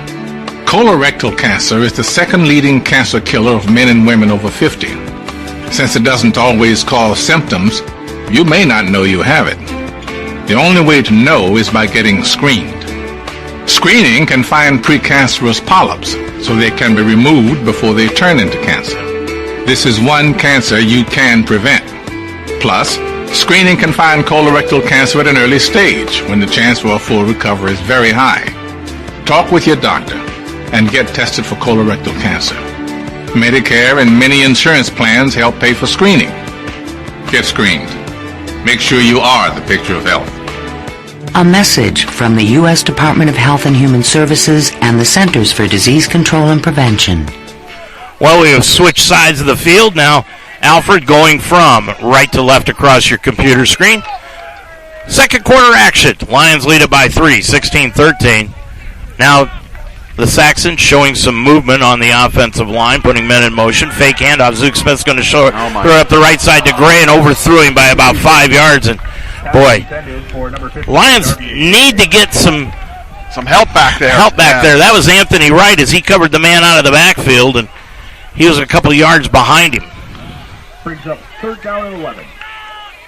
Yeah, that could have been a big play for them. So now we got them in 3rd and long, so I would expect them to throw here. We just missed getting to the quarterback that time, so we're getting a little bit better pressure. And I talked about the Yankee hats. I'm seeing some Buffalo Bill hats around here, too. And, of course, the Bills came up with a big win on Thursday night. My adoptive team. They beat up the Rams pretty good. Yeah, 31-10. Yep.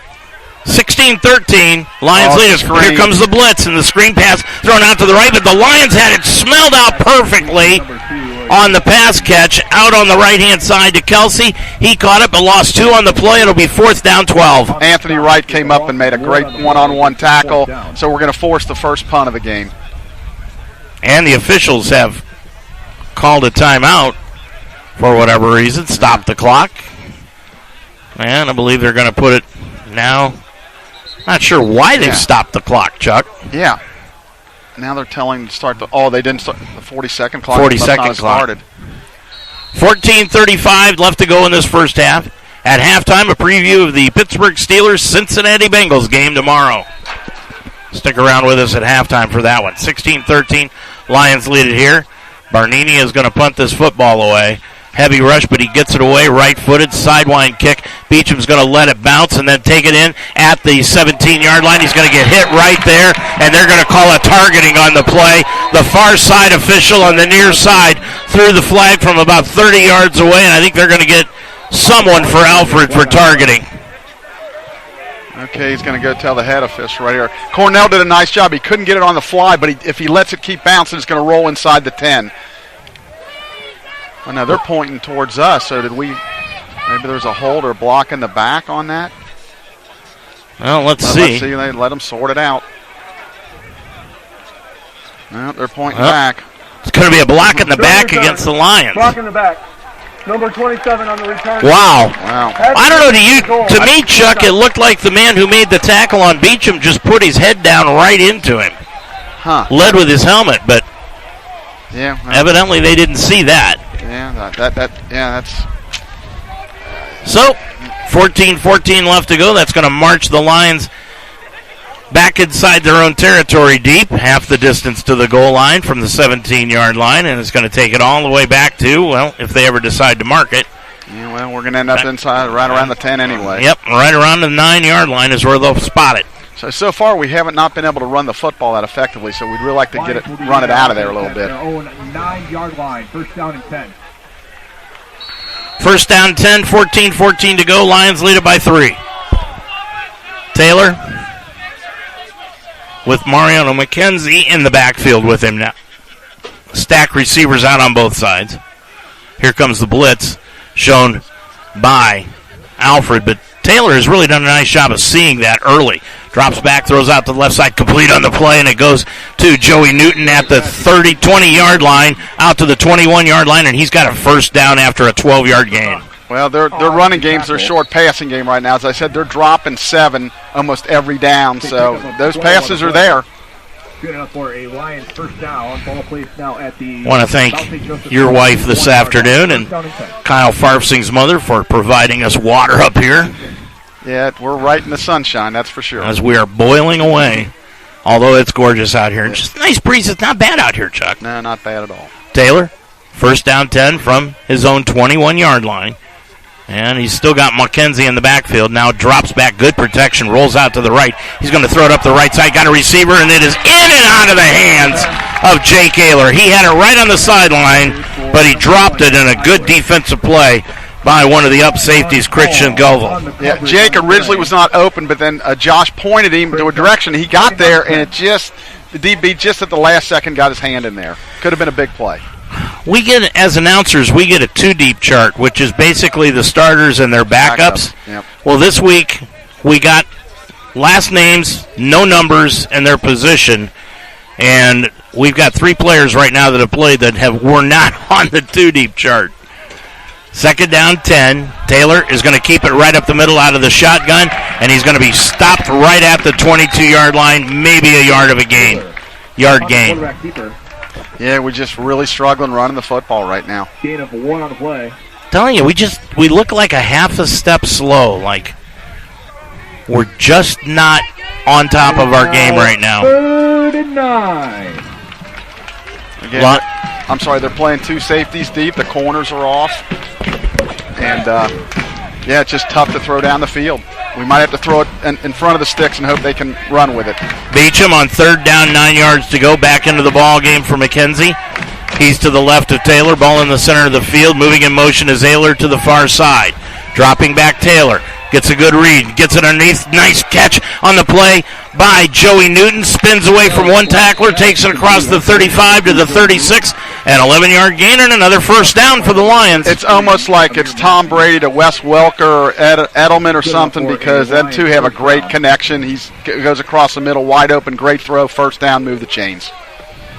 Well, if they could just stay patient like this all day long, they're going to move the football. Yeah, because they don't want anything behind them. No. 12:20 to go, and the handoff goes around the left-hand side to Beecham, and Beecham picks up maybe a yard around the left side up to the 37-yard line. They'll mark him at the 38. Yeah, I like the fact they're sticking with it here and there. You got to keep him honest, and you give the ball to him. Eventually, he's going to break one. It is now 2nd and 8. Second down, 8 yards to go. Ball at the 38-yard line. Lions putting together a drive here. Started at their own 9-yard line. Coming out wide to the right, Porter. Slot right is going to be Newton. And now moving out at a receiver spot. Emptying the backfield is Cornell Beecham. 2 receivers out wide to the far side. Ball in the far hash mark. Dropping at 2nd and 8. Throws it out to the far side. Complete on the play to Jake Ayler at the 43-yard line. That's a 5-yard completion, and it brings up 3rd and 4, Chuck. Yeah, I think what they're trying to do, again, they're only rushing 3. Keep it in front and get us into 3rd downs, and then it's almost like a coin flip, and they just they don't want us to get past the sticks. And it is now 3rd and 4. Multiple substitutions coming in now defensively for the Saxon. 3rd down, 4 yards to go. Empty backfield again, spread wide. Taylor's going to keep it off right tackle. Cuts it to the 45-50. He's got the first down inside Alfred territory at the 43-yard line. 13 yards on the carry and another Lion first down. Yeah, with a 3 or 4 man rush and 7 or 8 dropping back, if we block just a little bit, he's going to have enough of a crease to make those first downs. Lions have run off about 4 minutes on this drive so far, Chuck. Yep. Started at their own 9-yard line. Ball just inside the 43, and that pass thrown out to the right, trying to go to Omar Porter. Got batted down at the line of scrimmage by J.J. Mundo. Yeah, he got in there unblocked, and he just jumped up and made a nice deflection. We had an open receiver. Again, they'll be open underneath. That's a football name. Either that or somebody serving you drinks in the Caribbean. J.J. Mundo. Well, you can't get any better than that. 10:49 left to go with the little umbrellas down there. 16-13, Lions with the 3-point lead. 10:49 left to go in this first half. Lions with trips out to the far side in the diamond formation. Dropping back Taylor. Taylor looks over the middle. Got a receiver complete on the play. Cam York to the 25-20. Stumbled and is going to be taken down at the 15-yard line. Again, good protection. Josh hangs in the pocket, and he broke out over the middle. 25 yards on the reception. 16-13. Lions lead it. They started this drive at their own 9-yard line. Yeah, methodically. Good decision-making so far by Josh. And they found something here, too, Chuck. They've got empty backfield. They're going straight shotgun with the receivers out wide, spreading out the defense. That pitch is going out to the left-hand side. Is that to Beecham? Beecham is going to take it in for the score. Touchdown, Cornell Beecham. Takes it in from 13 yards out, and the Lions now have opened up the lead at 22-13. Yeah, just a little swing pass again. Get him in space, give him the ball. He's tough to bring down one-on-one. 22-13, Lions with the lead. Cornell Beecham, believe it or not, his first touchdown. I'd take him in a fantasy league, though. Absolutely. Farfsing coming in to attempt the extra point. 10-15 remaining to go in the half. Good snap. Kick is up, and the kick is good. 10-15 to go in this first half. Your score now, Mount St. Joseph 23 and the Saxon 13 on the Mount St. Joseph Radio Network. Thank you, Delhi Liquor Store, for your support of Mount St. Joseph University football on Z98. Delhi Liquor Store, 5193 Delhi Pike and DelhiLiquor.com. Thank you, NYPD Pizza, for your support of Mount St. Joseph University football on Z98. NYPD Pizza, 5329 Foley Road, and NYPDPizza.com. Lions have opened up their biggest lead of the afternoon, 23-13. And Chuck, we kind of talked just a second about it, but it appears offensively they've found a wrinkle against that defense, just taking the receivers, empty backfield, Taylor out of the shotgun and spreading out that defense. Yeah, he's in the offensive line's doing a really nice job protecting. That's Coach Bales and Coach Weeks that do that, and they're holding up really well. Josh is having the time. He's being patient, too. He's not looking to run right away. He's being patient. Guys are breaking open. I mean, you get 3, 4, 5 seconds to throw with our receivers, somebody's going to break open. 10-15 to go. Lions will kick it off. Farfsing kicks it on a squib kick up the middle, and it'll be taken in by Peters. Peters right up the middle to the 20, 25. He's going to break a couple of tackles and take it out to the 30-yard line. They have done a nice job of breaking tackles on returns here today, Chuck. Yeah, that kick was on purpose that time, the squib kick into the wind a little bit. But, yeah, they're getting the ball to the 30, 35 each time. But, again, it's better than, one going to the house. And I guess the thought process, into the wind, kicking off, we'd rather do it that way. Boy, there are a lot of players playing today for Alfred that were nowhere near the two-deep chart this week. I guess you dress them all at home. I guess. 10:09 to go in this first half of play. Halftime, preview of the Pittsburgh-Cincinnati game. Tomorrow, out of the NFL, opening weekend. Smith, handoff goes to Maxwell on the right side, breaks the right tackle, breaks the tackle, gets it out across the 30 to the 33-yard line for a gain of 3. Yeah, they bottled that one up pretty good. He had a little crease, but it closed pretty quick, and we a couple guys in on the tackle. So 3 yards, we can live with that. 23-13, Lions lead it by 10. Took that drive 91 yards to take a 10-point lead. Dropping back Smith, pump fake, looks to the right. He's got a receiver, incomplete. Threw it over the head of the intended receiver, Jacob Kelsey, and he ran into Austin Price. Yeah. But Price did a nice job of staying away from a penalty on that play. Yeah, in the old days in the NFL, they're drilling them guys. But, yeah, he held up, but he was there that time. So they had him kind of sandwiched. 9:37 left to go in the first half. And even though you can't clock him, that receiver felt his presence. Trips out to the near side. Maxwell to the left of Smith.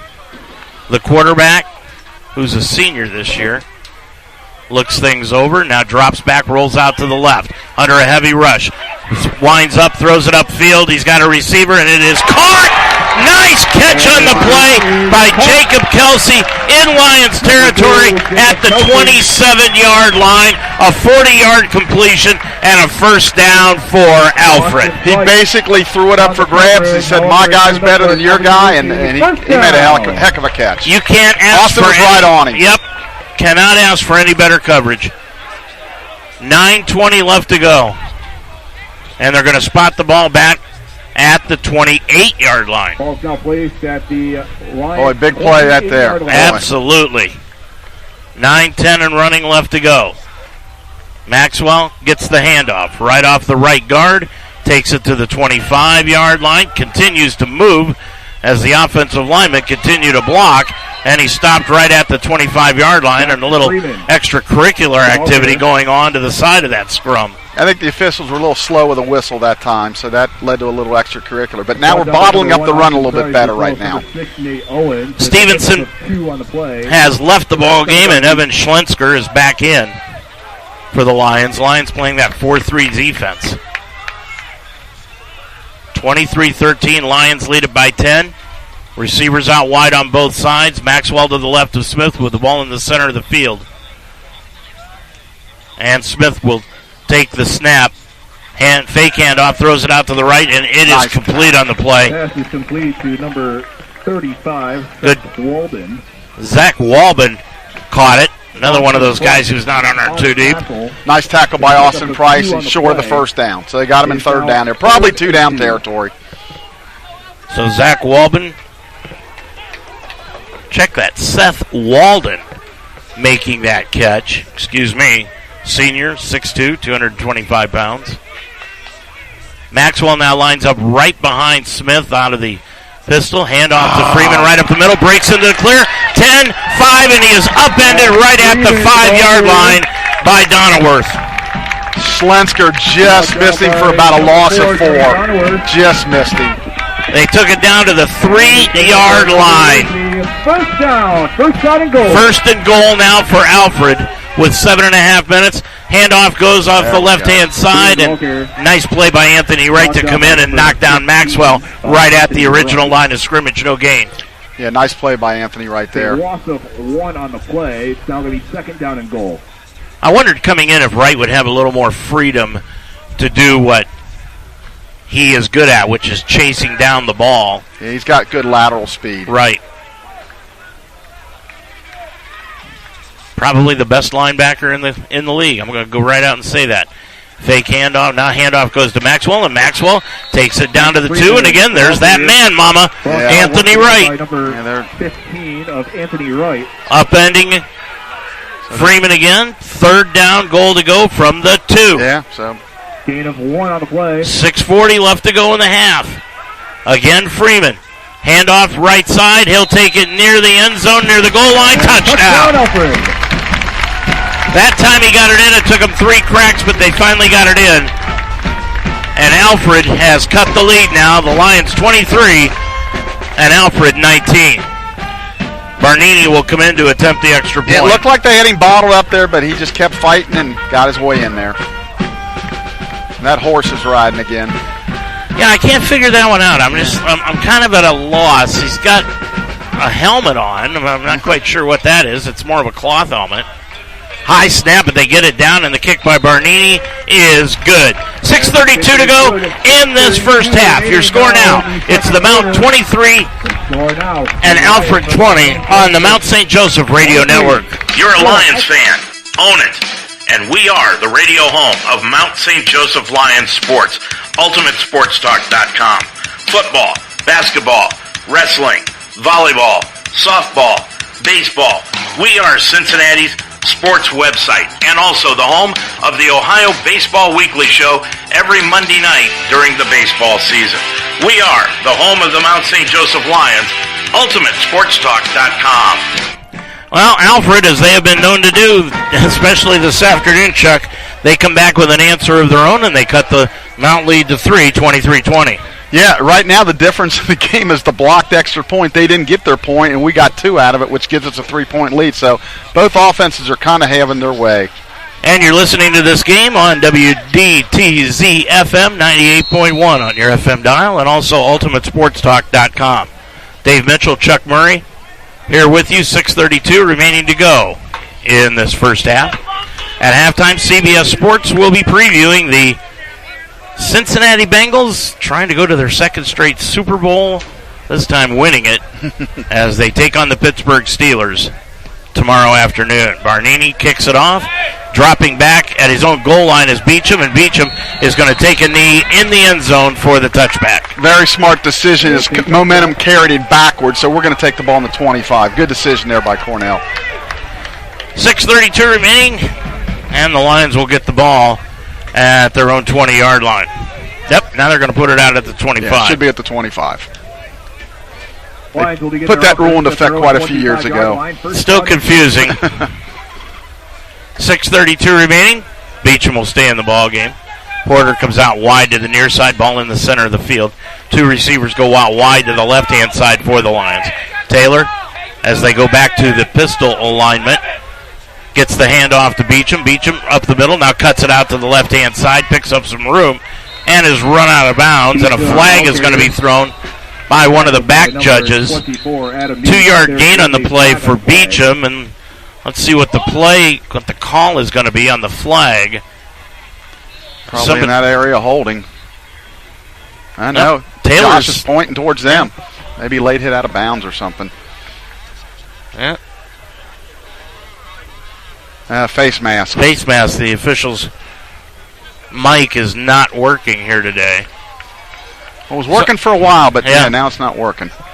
So and that'll be a 15-yard penalty. That's big. Gets out of that. Now we're up to the 41-yard line. 41-yard line.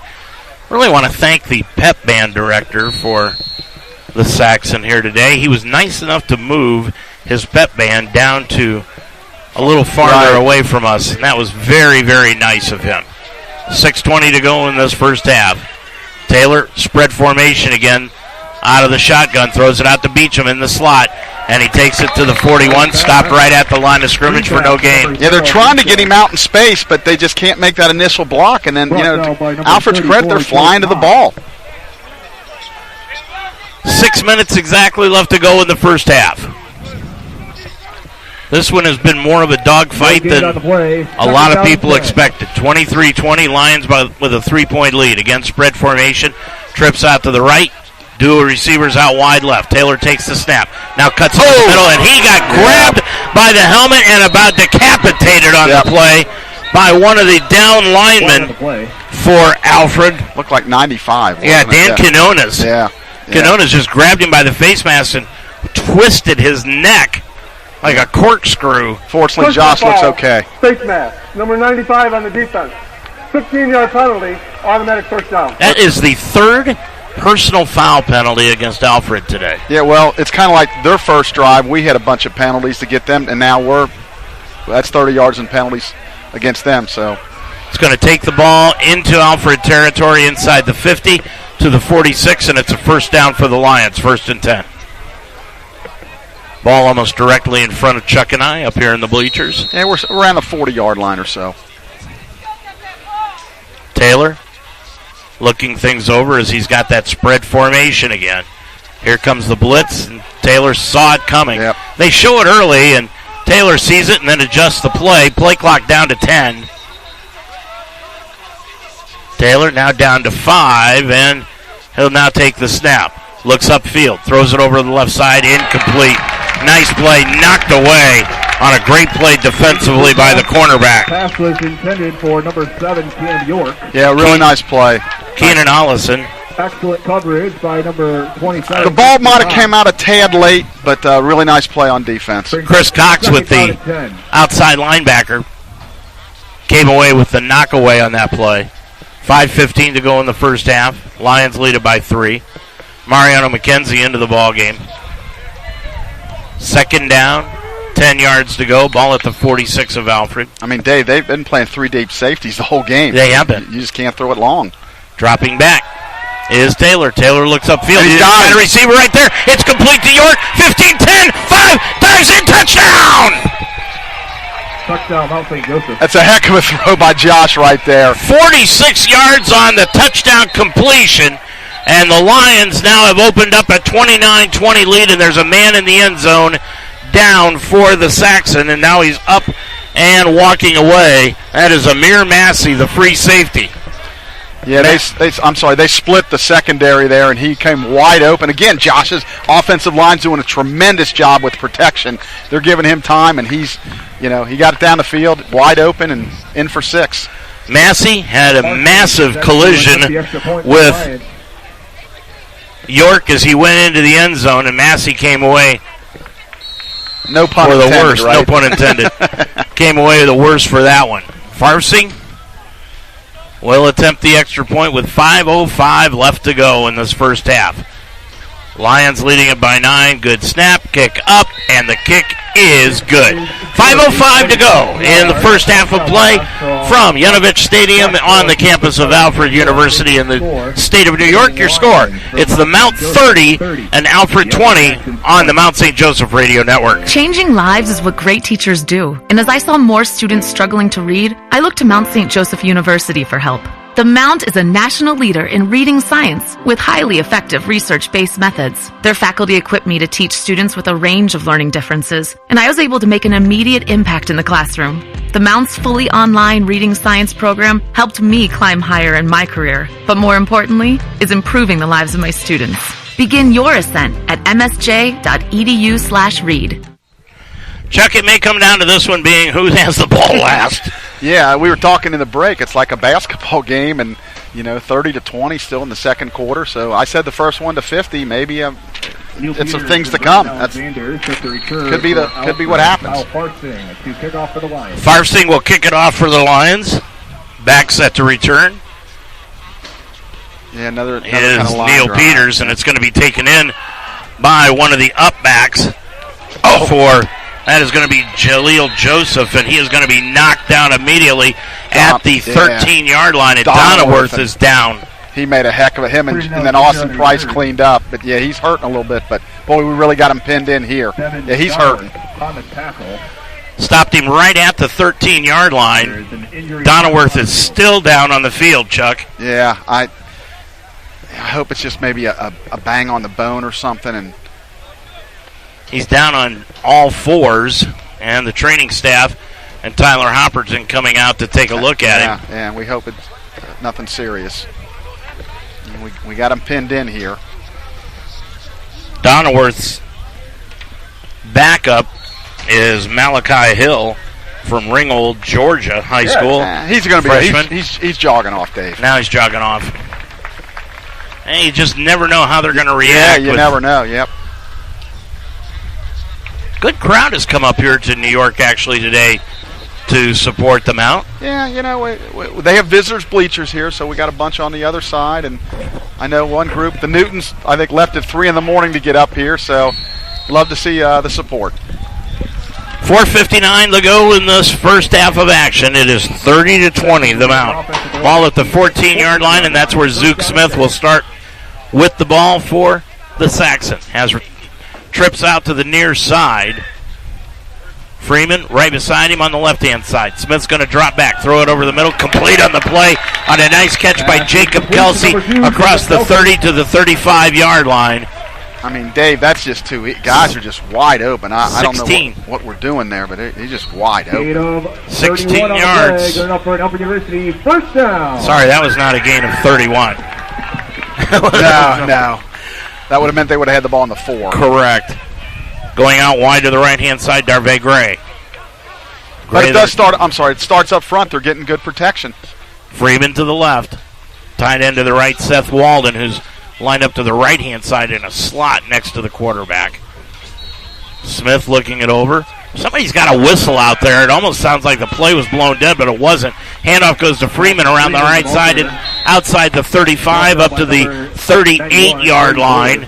That'll be a gain of about 3, and it brings up second down. Yeah, Brady Buller got in there and made the tackle. Pick up of 3 yards on the play. I guess their hope is if you're Alfred, you're hoping you can use the whole rest of the half and score. That would be their goal, and our goal is obviously to get it back. They have 2 timeouts remaining, 3:57 and counting left to go in this first half of action. Zook Smith, the quarterback.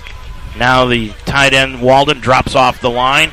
1 step back, handoff to Freeman. Freeman right up the middle, struggles forward. Boy, he is elusive when he runs it up the middle. Gain of about 6. Out to the 43, maybe 44-yard line. They'll mark him at the 43. 3rd down and 2. Yeah, Nick Stevenson on the tackle there. 3rd and short.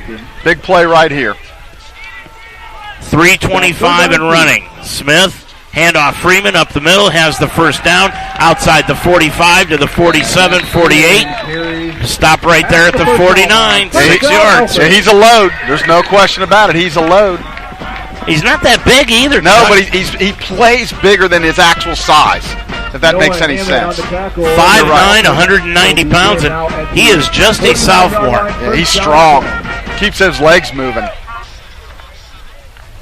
First and 10. Ball just shy of midfield in Alfred territory at the 49. Taking the snap is Smith. Looks out on the left side. Got a receiver wide open, and it is complete to Kelsey. And Kelsey gets hit inside the 40 at the 38-yard line. That's going to be a gain of 13 and another first down for the Saxon. Yeah, our corners are really dropping off as soon as he drops back. And I know we don't want to get beat deep, but those are just, they're wide open. Donaworth is back into the ballgame now at safety. So shook off the effects of that hit on the kickoff return. 2:29 to go in the half. Lions leading it by 10, but Alfred on the move.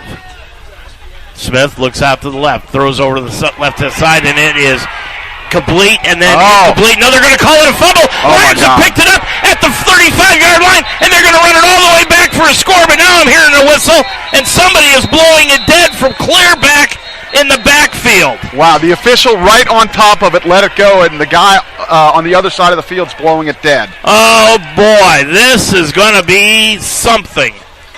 Now, I'll be honest with you, Dave. I thought it was incomplete. I didn't think he had it long enough, but the official right on top of it let it go, and they should have all been blowing it dead. Deshaun Starks had picked it up and was running it back for the score, and Rick Thompson is beside himself, and you know something is amiss when Rick is upset. Yeah, Tyler's talking to the official now. So it's incomplete. I think ultimately that's the right call. Nice hit there, too. But, when you don't hear a whistle and you're running down the sideline, right. You're thinking you got 6 points. Owens is the one who made the hit. Yeah, it was a really good hit. Really good hit. And then Starks picked up the ball and was running it back, but they blew it dead. So it's second down 10 from the 38-yard line of the Lions.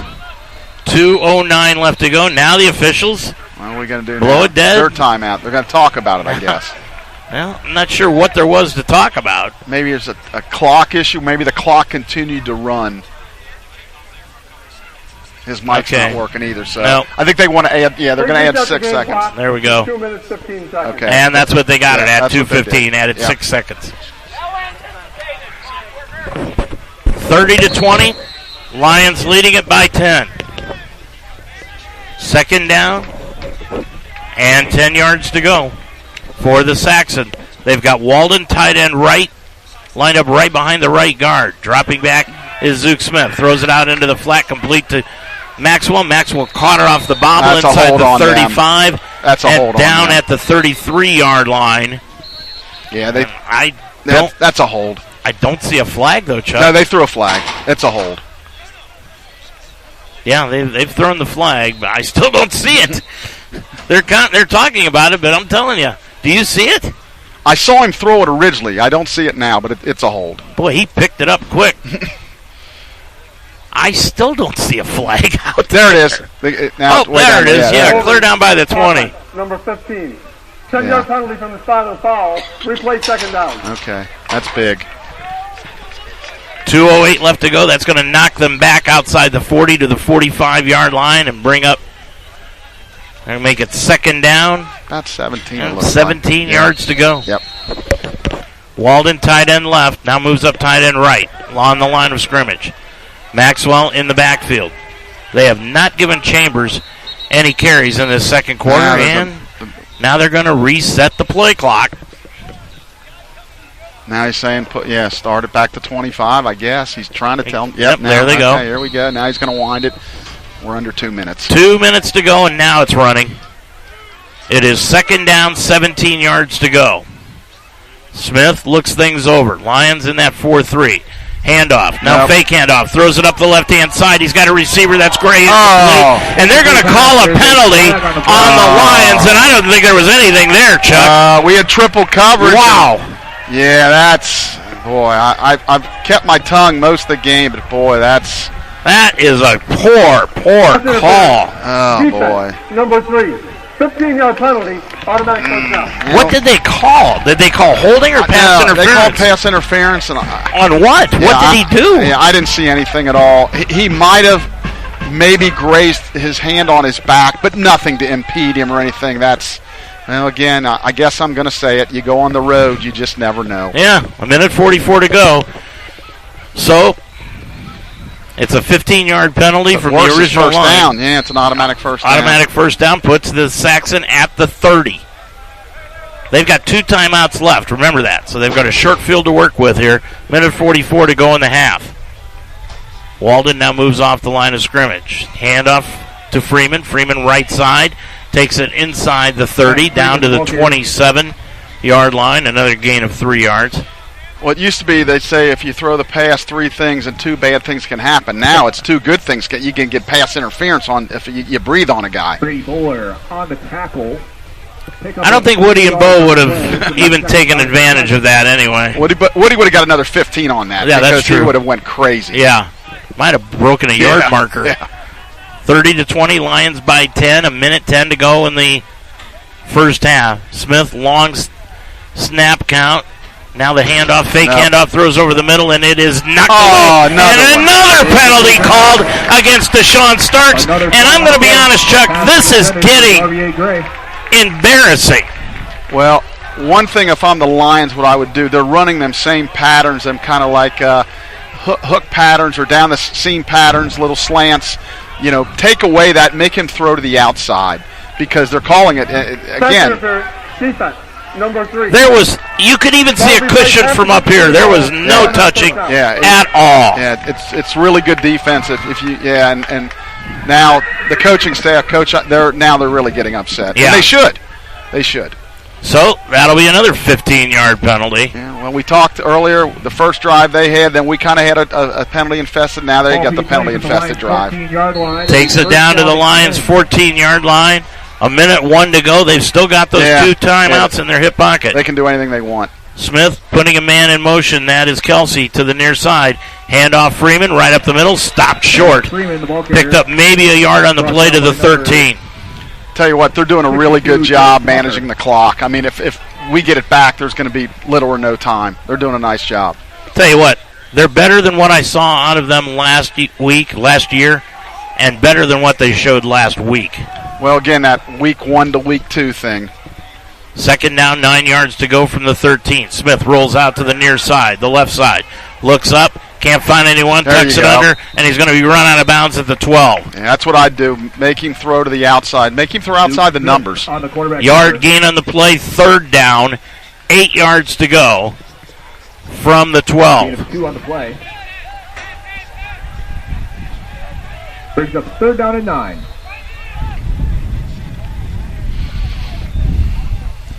Big play here. Kelsey comes out to the left-hand side. Coming out to the right-hand, or the left-hand side in the slot is Nick Tobin. Tobin, 5'10", 160-pound receiver, 5th-year senior. 3rd down, call it a long 8 yards to go. Smith drops back, throws into the end zone, over the head of Kelsey and incomplete, and it's 4th down. Deshaun Starks with a sarcastic, like, that's incomplete, no penalty, right? Number 2, Jacob Kelsey. So they're going to try the field goal. Anthony Wright and Deshaun Starks are talking with that official that has been the main culprit of throwing 2 pass interference penalties. Anthony Wright still asking the official, and the official now walking away. 25 seconds, did not use a timeout, and they're going to go for the field goal. Barnini will come in. He's going to kick it away from his 19. It's going to be a 24-yard attempt, excuse me. And that kick is up, and it is good. 22 seconds to go in the first half. We'll take a timeout. Your score, it's the Mount 30 and Alfred 21 on the Mount St. Joseph Radio Network. Thank you, Delhi Skyline Chili, for your support of Mount St. Joseph University football on Z98. Delhi Skyline, 5137 Delhi Pike, and SkylineChili.com. Think of the NCAA as a marching band. We wouldn't stop with halftime. We'd be full-time, celebrating student athletes in everything they do. Okay, so don't think of us as a marching band. Think of us as a spirit squad. Well, just know we're always there for student athletes. Thank you, Bearcat Storage, for your support of Mount St. Joseph University football on Z98. Bearcat Storage, 2 locations on Delhi Pike, and BearcatStorage.com. Well, at halftime, CBS Sports will preview the Cincinnati-Pittsburgh game tomorrow afternoon. What do you think? Cincinnati or Pittsburgh?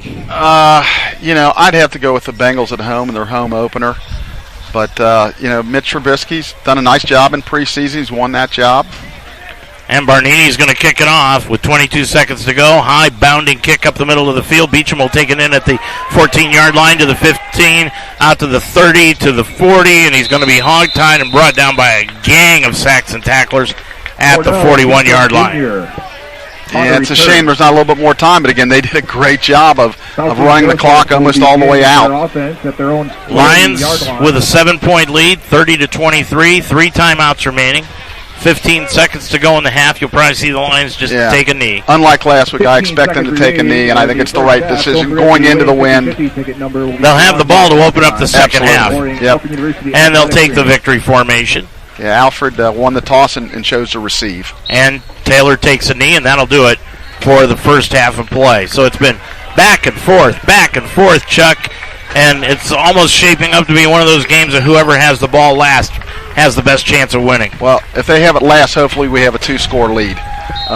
If you like ping pong, this is the kind of game you got. Back and forth, and your head going each direction all the time. Hopefully we can bring you some stats here at the end of halftime and maybe some scores. That is the end of the first half. Coming up next, CBS Sports talking about the Cincinnati Bengals-Pittsburgh Steelers game tomorrow at Paul Brown Stadium to open up the NFL season. I'm Dave Mitchell with Chuck Murray here from Alfred, New York, Yanovich Stadium, and your score at the end of the first half, it is Mount St. Joseph 30 and Alfred 23 on the Mount St. Joseph Radio Network. Action. Using gay to mean dumb or stupid, not cool. Not in my house, not anywhere. Words have consequences, so we're accountable for the things that we say, and words have meaning. And so we have to be careful with the things that we say and be sensitive to others. And so hopefully we can get that across. For someone like Grant Hill to say, and I believe it's wrong, and I want you to stop doing it, I think is very powerful. It's not creative. It's offensive to gay people. And you're better than that. When it comes to homophobic in the sports world, it's come a long way, and I think that people are realizing that you have to respect one another. You have to respect people's values and what they are, because we're not here to judge, and I think it's critical to start the standard for people that are in kindergarten, first, second grade, and it starts with the NBA, because a lot of these people, you look up to the stars, these role models, and kids want to be you, and if they see how you're acting towards this, I definitely will sway a lot of people. In the game of life, it's not how far you can throw the ball. It's not how high you can fly. It's not how fast you can run. Or how many touchdowns you can score that matters. It's really how you play the game that counts. Because the game only lasts 4 quarters. For a few years. For that moment in time. Good sportsmanship. Sportsmanship. Sportsmanship. Sportsmanship. Lasts a lifetime. At Mount St. Joseph, we're on a mission to provide a robust student experience. With small class sizes, over 22 different NCAA Division III men's and women's athletic teams, an esports team, a vibrant arts and theater program, and dozens of student clubs and campus activities, you'll be sure to find your place at the Mount.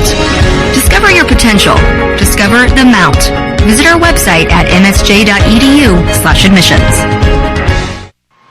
Welcome back to Alfred University this afternoon. The Lions are taking on the Saxons here in the state of New York. I'm Dave Mitchell, along with Chuck Murray, and as I said, we are at halftime. There's a lot of games going on around college football today in the top 25, and games that are going to be getting underway later on this afternoon. Number 2, Georgia will be taking on Samford this afternoon. Tonight, Michigan will be entertaining Hawaii. Later on this afternoon, number 5, Clemson will be playing Furman, and number 6, Texas A&M will be entertaining Appalachian State. Tonight, Oklahoma will be playing Kent State. Notre Dame takes on Marshall later on this afternoon, while number 9, Baylor will be at number 21, BYU. In other games of interest out of the top 10, number 10, USC will be at Stanford tonight at 7:30 on ABC. Number 11, Oklahoma State will be playing Arizona State tonight at 7:30, and at 7 o'clock tonight, 12th-ranked Florida will be playing 20th-ranked Kentucky. Well, tomorrow is the opening day of the NFL football season, and we had one game already on Thursday night where the Buffalo Bills defeated the defending Super Bowl champion Los Angeles Rams 31-10. Tomorrow, the Pittsburgh Steelers will be coming to Cincinnati to take on the Bengals. The Bengals will be trying to get back to their second straight Super Bowl and avenge their loss last year to the Rams. And CBS Sports takes a look at the preview of tomorrow's game between Pittsburgh and the Bengals. Pittsburgh starts 2022 off on the road with some division action. They open up in the jungle, the Bengals ready for their encore. We're not done yet. Time to do it again. What if Joe Burrow had a line? It's time to find out. Burrow broke out last year despite getting dropped and hurried on a regular basis. He was under consistent duress and he still had a great year. Time for me to take over. Only one of his starting linemen from last year will be out there this week, left tackle Jonah Williams. At right tackle is newcomer Lyle Collins. Guess who pretty much always lines up over right tackle for the Steelers? In trouble, Watt brings him down. Collins versus TJ Watt, that's a big matchup to watch. Collins got the big payday because he had a good 2021. Watt can make Burrow feel like it's still 2021. Watt coming after him, and he is sacked back at the 18. For what it's worth, TJ only faced Burrow once last year, and he didn't sack him. Since he has a new guard and a new center, they will be tasked with trying to hold Cameron Hayward in check. He's knocked down by Cameron Hayward.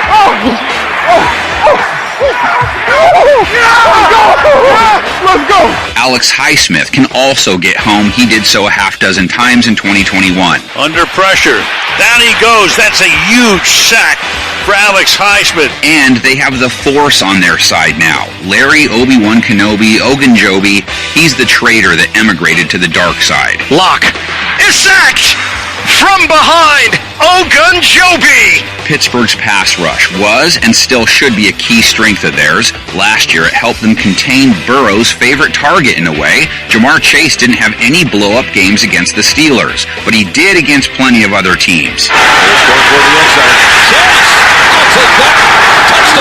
He could match up with Steeler Levi Wallace. The former Buffalo corner has played the pass well the last 4 years he's been in the league. Intercepted by Wallace. Bengals' passing attack won't be a one-man show by any means. Chase's two mates could be number ones on some other teams. Pittsburgh's secondary will get tested. Going deep, and it's caught by Higgins.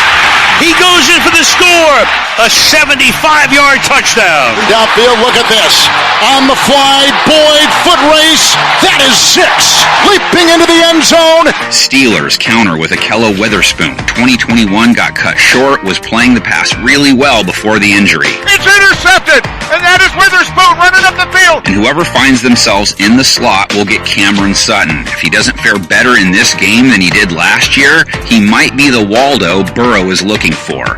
He's lucky to have Minka behind him. Fitzpatrick comes in as one of the best free safeties in the game. And stripped by Fitzpatrick. Steelers' front was good at pressuring QBs, not so much at stopping ball carriers. Steelers were brutal on that front, actually. Let's see if Miles Jack can make any sort of difference. He's playing his first game in a helmet with just one logo on it. Nothing doing. Right into the arms of Miles Jack. His partner, Devin Bush, needs to start strong or he could be watching more snaps from the sideline. And immediately hit by Devin Bush Jr. In this game, those gents will be trying to stop Joe Mixon. There's a buzz that he could blow up in 2022 with that improved line. Mixon darts to the outside, and Mixon is gone!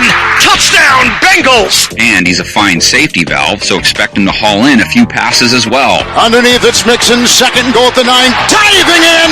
Touchdown, he got in! A running back will play a central role when the Steelers have the ball. Sure, there's a new QB in town, but it's hard to imagine Najee Harris not getting the ball all game long after what we saw from him last year. He didn't have a good O-line either, but it didn't stop him from grinding. There's a big wide open hole, and then there's nothing but green grass and a couple of guys to run over. It'll be tough sledding through the middle of Cincinnati's defensive line. They're tough at defensive tackle, and they like both their primary linebackers. Deep drop, Carr will go down! sacked by B.J. Hill. And it does not work as D.J. Reader sacks Matthew Stafford. Running play, closed up in a hurry. Cincinnati was having none of it. Jermaine Pratt give it to Cam as the Rams start running the ball today. To no avail here. That's Logan Wilson. Brings us to Mitch Trubisky. He won the starting job. Probably isn't on a super long leash, though. Still, his road to redemption starts this week. Fires into the end zone. Touchdown. Trubisky's mobility will come into play, being the Steelers' O-line is a bit of an X factor right now, which is why you might see some drool coming from Trey Hendrickson's helmet. The Watts, Garretts, and Bosa's get all the pub, but he was right there with the best sack masters. Under pressure, hit by Hendrickson, and sacked! Sam Hubbard will go after Trubisky from the other side. Carr back to throw from the goal line, sacked! He's brought down! When Mitch lets it fly, he does have a nice group of pass catchers. He just needs time to utilize them. Everyone is going to want to see if rookie George Pickens can keep up that highlight reel of his. Looking for George Pickens, and he makes the catch. Does he keep his feet in? Yes, he does. It's a touchdown. Man, he's been doing his thing all preseason. Here's the pass down the field, and it's Johnson wide open for the touchdown. He's back. He pumps. Throws it to touchdown, and that is Chase Claypool cutting inside a defender. And bend to the end zone, Freiermuth, and caught. Was he in? Yes, he was. Touchdown. Pass defense for the Bengals. Free safety Jesse Bates is a good player. Just know he didn't play the pass great last year. Trubisky may want to test the slot because nickel cornerback Mike Hilton was a little rough too. Cornerbacks Eli Apple and Chidobe Awuzie will be responsible for the outside guys. They were solid. Delay at the last moment. Sutton thought he had a touchdown, and Eli Apple had other ideas. Stafford throws over the middle, and it is intercepted. Chidobe Awuzie. Bengals will also make sure to get Dax Hill out for plenty of snaps. It's his jungle debut. Excellent tackle by Dax Hill. Elsewhere tomorrow in the NFL, 1 o'clock games have the Eagles playing at Detroit. The 49ers will be in Chicago taking on the Bears. It's the Browns in Carolina taking on Baker Mayfield and the Carolina Panthers. The New England Patriots will be in Miami to take on the Dolphins. The Colts will be in Houston to play the Texans, while the Saints go to Atlanta to play the Falcons. In other 1 o'clock games, just a couple of more, the Ravens will be playing in New York against the Jets, while the Jacksonville Jaguars go to Washington and the newly named Commanders. That game will be at 1 o'clock. In 4:30 games tomorrow, the Giants will be playing in Tennessee against the Titans. The Packers will be in Minnesota in a divisional game against the Vikings. The Raiders play at Los Angeles against the Chargers. And the final 4:30 game tomorrow will be Kansas City in Arizona taking on the Cardinals. Now, there is one Sunday night game that has Tampa Bay in Dallas taking on the Cowboys. And on Monday night at 8:15, just one Monday night game this year, it's the Broncos in Seattle to take on the Russell Wilson-less Seahawks in that one. I'm Dave Mitchell. Chuck Murray and I will be back to have the stat story of the first half of action here from Alfred University. We'll do that right after this timeout. Thank you, Wishbone Tavern, for your support of Mount St. Joseph University football on Z98. Wishbone Tavern, 5251 Delhi Pike, and wishbonetavern.com. When I needed to renew my teaching license, Mount St. Joseph University offered the only program in Ohio that allowed me to combine 2 education endorsements to earn a graduate degree fully online. The Mount helped me climb higher. Begin your ascent at msj.edu/Ohio. Thank you, Delhi Skyline Chili, for your support of Mount St. Joseph University football on Z98. Delhi Skyline, 5137 Delhi Pike, and SkylineChili.com. Well, we didn't see anything like Skyline Chili up here this weekend. No, we certainly didn't. Anyway, Dave Mitchell, Chuck Murray right back here at Alfred University, where the Lions are leading it by a touchdown. 30-23. We've got the stats for the first half, and the first thing that my eyes were drawn upon, Chuck, when you look at these halftime stats, the Lions, 11 carries, only 22 yards on the ground. Yeah, we just have not been able to run the football, even with a three-man front, and they've done a really good job bottling that up. Fortunately, our passing game is really, really working well. Cornell Beecham, 5 carries for 6 yards in the game, and Josh Taylor, 6 carries for 16 yards in the game, and that's just an average of about 2.5 yards a carry when you combine the two, and you're not going to win a lot of football games that way. No, it's definitely tough sledding. It's tough to just win by just throwing it. So far, it's working, but boy, hopefully we can run it a little bit better in the second half. Take a little pressure off that passing game. Well, the passing game, Josh Taylor for the Lions, 16 of 21 so far in the first half, Chuck, 238 yards. He's got 4 touchdown passes, 1 interception, but really Zook Smith is making amends for what he did last year against the Lions, which was basically nothing. Smith, 8 of 16 in the passing department, 165 yards, but one of the things we talked about in the pregame show, he's got a rocket for an arm, but he's very erratic. He's not very accurate. Yeah, looking at the stats, he's 8 for 16, and I told you off air, I don't remember 8 incompletions. He does an excellent job with the play fake. There's times you don't know whether he keeps it or gives it, and it's giving us trouble on defense, but he excellent play fakes. You just don't know if he's got it or not. He's throwing the deep ball pretty well, and then, of course, they've got a couple gifts, in my opinion, on some pass interference calls.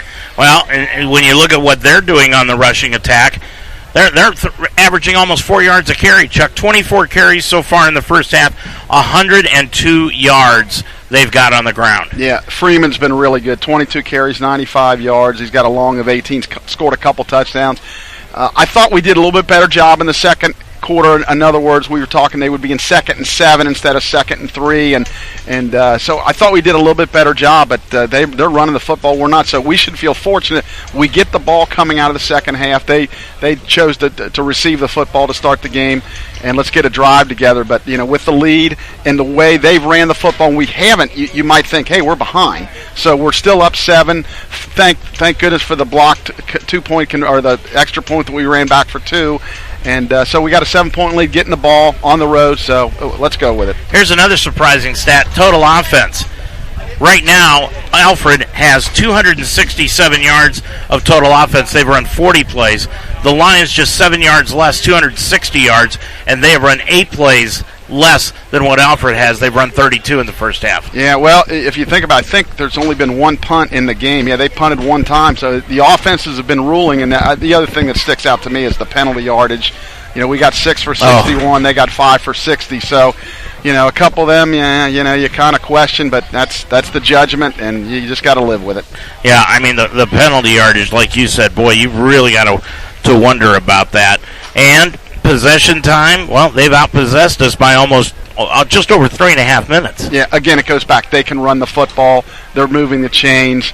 They've got a good running game, and again, we slowed it down a little bit, so hopefully we can get that turned around. I think the really big key is the second half to start. What do we do with it? Can we go down, score, and get a 2-score lead again, or do we punt it to them and then they come down and boom, we got a tie game? So big first possession. Max Freeman for the Alfred Saxon.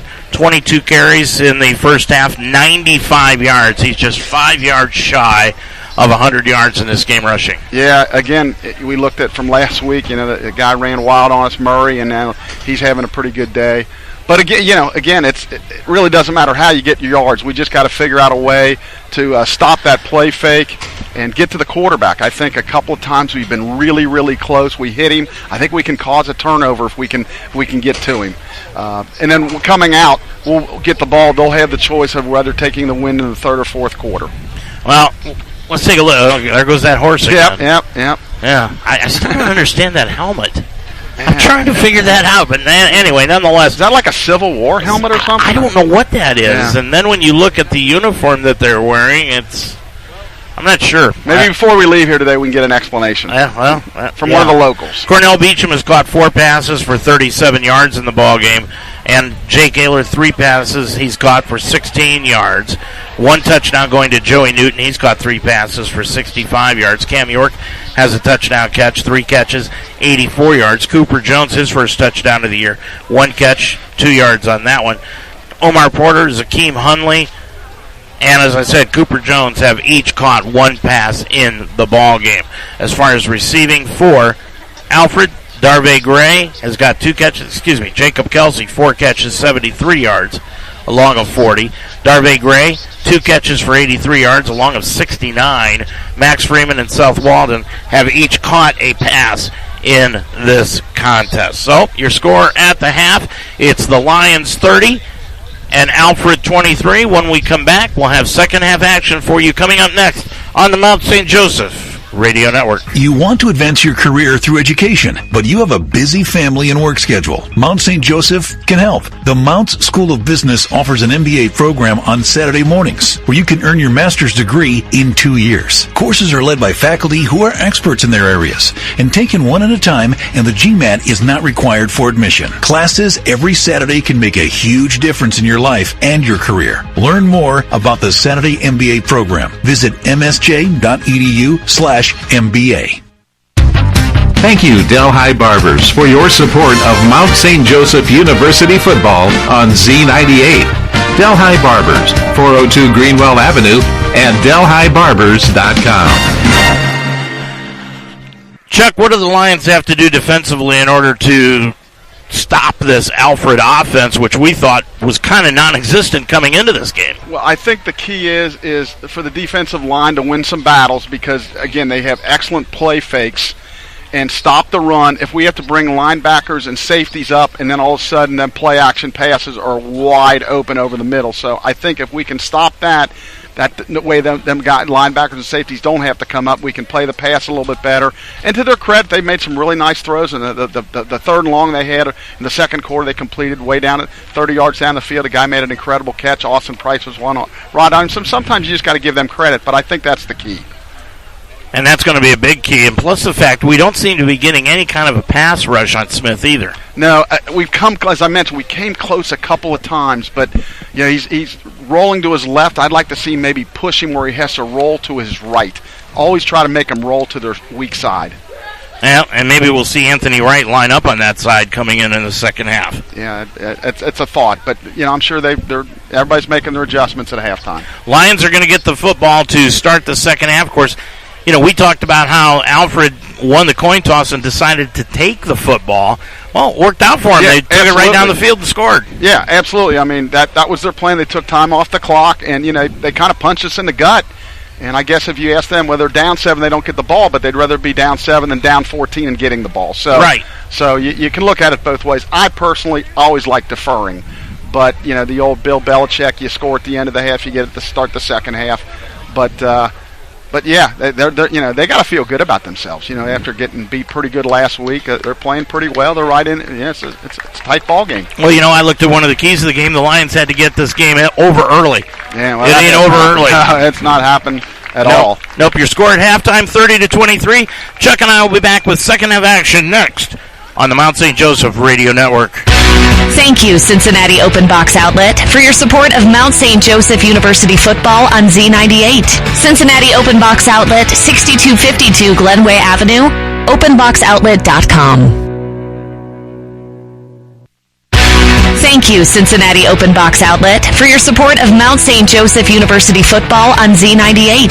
Cincinnati Open Box Outlet, 6252 Glenway Avenue, openboxoutlet.com.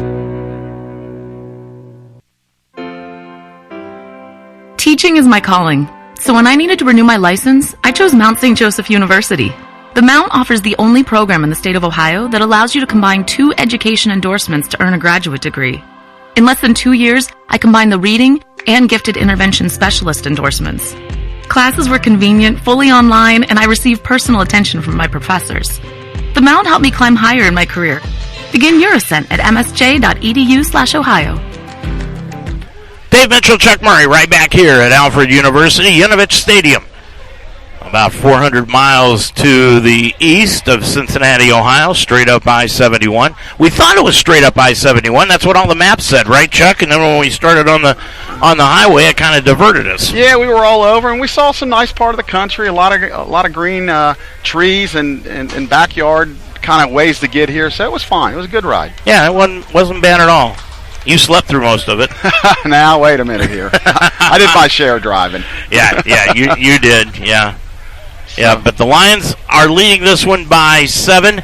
Next week, the Lions will be home to take on Hope, and that will be at 1:30 from Schuler Field. In 2 weeks, we will be in Manchester, Northern Indiana, in between Angola, Indiana, and Fort Wayne. Actually, 3 weeks because there's a bye week in there. Yeah, there's a bye week. But the next game, the fourth game, will be at Manchester. I think it's the first Saturday in October, if I'm not mistaken. Well, look at that, and I can look right at the schedule and tell you that, yeah, you are absolutely correct. So teams are, we're a little late getting out. They didn't start the 20-minute clock right away when we were at halftime. They waited about a couple of minutes, and now we're a little slow getting out. So a couple minute delay to start this second half. Yeah, that game against Manchester, just so there's no misunderstanding, you're making arrangements. It's on October 1st. Yeah, Saturday, October 1st. Probably 1:30 kickoff. Is that 1:30 kickoff up in North Manchester. Yep. Okay, so it looks like Alfred will take the little bit of wind there is in the third quarter, so we will get it in the fourth. So I like that. Not much wind here today. Not much, but it's kind of. But the flags above us are blowing pretty good. But then when we're kind of sitting in a hole down on the field. It's not blowing as much. But any little bit of wind we'll take in the fourth quarter. Like I said, this thing is lodged right down in a gully. The only other school, Chuck, that I have seen that has this many steps in it has been Hiram. I don't believe I've ever been to Hiram for a football or a baseball game. When I was the baseball coach, we played them quite a few times in Florida, but never been to Hiram. There are so many steps in Hiram that I'll tell you what, you go to school there for 1 week, you'll lose 30 pounds. Well, maybe I need to go there. Go for a graduate degree, something, just take care of that. Andrew Weeks on his way up. Yeah, got a chance. I got to thank Andrew because he let me use his hat today. Yeah, with the sun. Yeah, glaring down right on us. And yes, folks, this is how you kill time when the officials are about 3 to 4 minutes late of getting the second half started. Yeah. Now we've decided that they're going to get it underway. Yeah, this is a nice setting down here. You got, looks like some dorm rooms across, and really nice buildings, and it's a really nice setup. So. And then they've got Alfred State University, which is right up the street. Yeah, literally right across the street. And I guess they play each other too. No, the gentleman before said they will not play each other. Oh, they will now. Oh, I thought they did. He said they're D3 too. Yeah, they're not playing. I guess they have their reasons. So it's 30-23, and Barnini will kick it off, going from right to left. Lions from left to right. It'll be taken in by Beecham on a low line drive kick at the 10, on the near side to the 20. Now cuts to the far side to the 30. He's got it at the 35 to the 40. Switches hands and now skips out of bounds. He looks like he pulled up a little bit. I hope he didn't pull something. Outside the 45, maybe to the 46-yard line. Yeah. About a 36-yard return, and again, they keep challenging. That was a line drive kick, so it got to him right away, and he had a lot of room, and then he was able to outrun a couple guys around the corner. Great field position. He did pull up. That was a calf injury, and now he's off to the side on the other side of the field on the ground right now, and they're trying to stretch that out. Oh, boy. So it'll be Mariano McKenzie starting behind Josh Taylor, going from left to right across your computer screen. 1st and 10 from the 45-yard line. Fake handoff. Taylor over the middle. Complete on the play. Goes to Joey Newton, and he's got it across the 40 down to the 35-yard line on the play. 20 yards on the reception, and a first down for the Lions. I was complimenting their quarterback on his play fakes. Great play fake by Josh. Joey breaks open over the middle. 1st and 10. No huddle offense. They're going to hurry it up here a little bit. Now they stop and they look over to Caleb Carrill, the offensive coordinator, to get the play call. Mariano McKenzie moves to the left of Taylor, and the handoff goes to Mo, and Mo takes it right up the middle. Virtually nothing there, maybe a couple of yards on the play. Yeah, about 2. Just not a whole lot there. But I like you got to keep them honest. Like to see a little bit better, but got to keep them honest. McKenzie out of Apollo High School. School. Here he comes. He's coming back. And McKenzie will leave. And back in is Beecham. Now also back in off the sidelines, Cam York. He'll line up at the slot on the near side with Omar Porter. Joey Newton and Jake Ayler out wide to the left-hand side. 2nd down, long 8 yards to go. Lions spreading out this Alfred defense. They're showing some blitz. Clock down to 4. High snap. Taylor brings it down, rolls out to the left, steps up, throws it into the end zone. He's got a man right there. That is Joey Newton. Caught it. Touchdown! Joey Newton came back, cut inside. The DB on the play, Amir Massey, and the Lions have taken a 36-23 lead. A tremendous catch by Joey. Josh rolled to his left, what makes it tough. He threw it. The wind kind of knocked it down a little bit. It was a little bit of a scrum for a second, but Joey came up the ball. He won the one-on-one battle. Great catch, great throw. And Farfsing will attempt the extra point. Kyle with 13:23 left to go in the first half. Low snap, but they got the hold down, and the kick is up, and it is good. 13:23 left to go in this third quarter. Lions have extended their lead. It's now the Mount 37, Alfred 23 on the Mount St. Joseph Radio Network. Thank you, Delhi Barbers, for your support of Mount St. Joseph University football on Z98. Delhi Barbers, 402 Greenwell Avenue, and DelhiBarbers.com. For more than a century, Mount St. Joseph University has prepared nursing leaders who serve their patients with the heart of a lion. With flexible undergraduate and graduate programs, the Mount will help you climb higher. Begin your ascent at msj.edu/nursing. I'll tell you one thing. Josh Taylor this year, Chuck, he has gotten more and more accurate. He looks better throwing the ball deep. Yeah, he's making some really good throws. And again, that was against the wind. Kind of hung up a little bit. Joey made a great catch. And now we're up 2 scores. I expect a little bit of a squib kick again here against the wind. But big defensive series coming up. 13:23, and it will be Farfsing kicking it off from left to right. Back set to bring this one back. Peters and Joseph, and it is going to be taken in by one of the upbacks on a squib at the 32-yard line. And Dave Reeder will be the one that caught that squib and was down immediately near the 32-yard line. Yeah, I would assume the Lions going into the win with the squib kick are satisfied as long as they keep them inside. Love to keep them inside at 25, but just a 31, I think they can live with that. 13:19 left to go in the third quarter. Glad you joined us here this afternoon.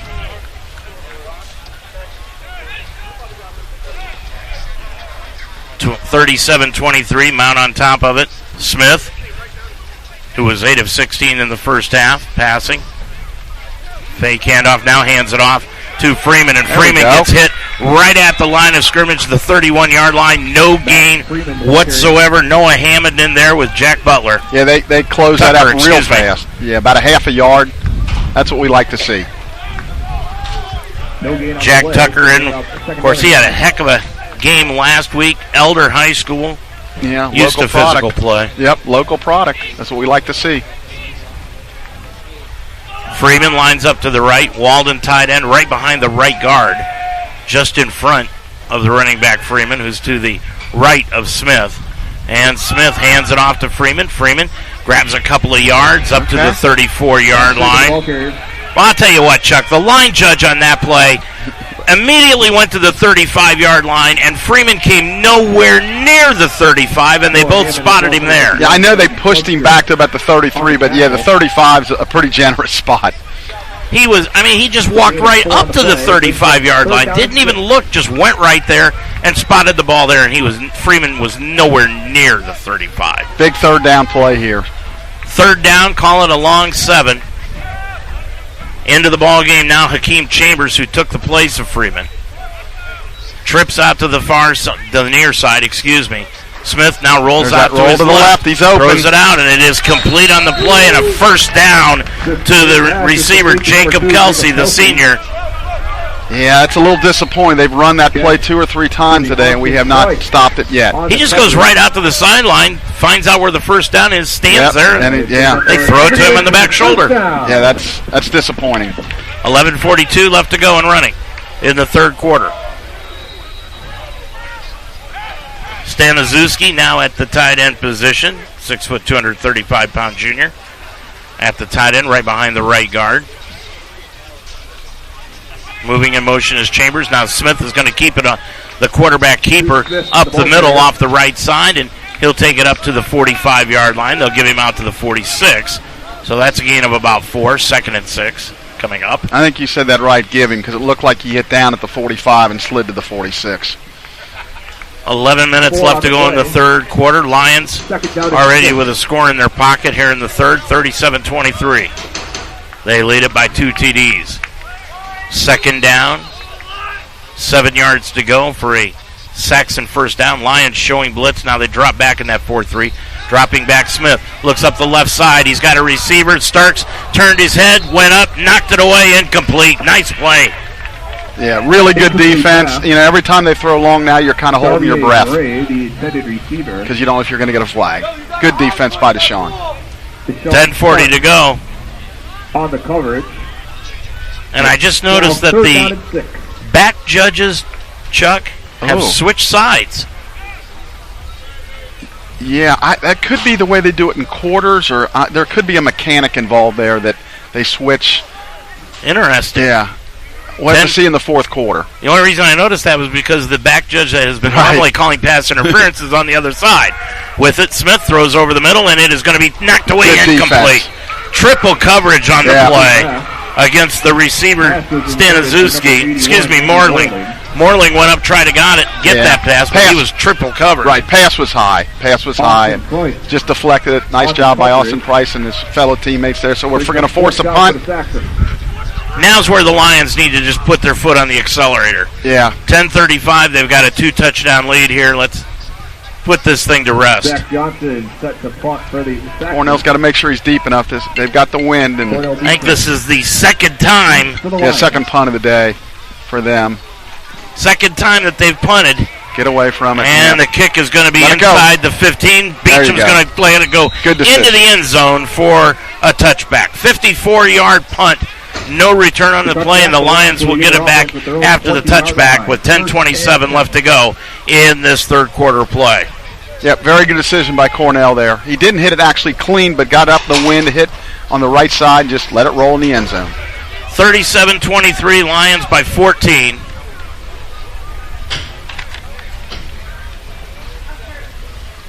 And the Lions come back out. Let's see, we've got substitutions for the Lions in the backfield. Yeah, number 22, Jonathan Rager's now in the backfield. He looked really good in the scrimmage against center. Really good. So Rager's setting up to the right of Taylor, and Ragers is going to get the handoff off the right side. There he goes! To 25, to the 30, to the 35, 50, now to the 45, 40, and he steps out of bounds, or it looked like he did, and he's going to take it inside the 30 down to the 25. That's number 27. That's 27, not Ragers. Right, 27. My fault. That's Devin Holt. Devin Holt. Yeah, he looked really good in the scrimmage. With the run. And he busted that thing. Well, maybe that's what the Lions need, a little good blocking sunshine off the bench. Good blocking there by the line.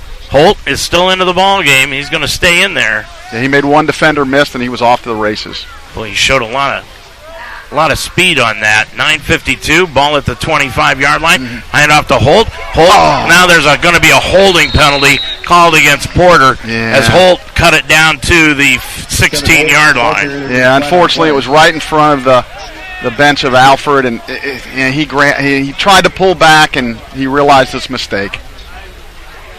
Beecham is back into the ball game. Holt will leave. 10-yard penalty from the start of the foul. Hundley is checked back into the contest. I like that, Chuck. I like the idea of going 3 or 4 deep on your 2 deep. Well, you got fresh legs coming in like that. Yeah. Trying to pick up a spark. Yep. Like that idea. Yeah, he's got some nice moves. Hit the hole fast. Coming into the ball game now at the wide receiver spot is Caden Pollard. Pollard, number 8, is back into the ball game. The first trip into the contest. He played last week, though. Dropping back Taylor. Taylor, heavy rush. He's going to get hit and drop back to the 38-yard line.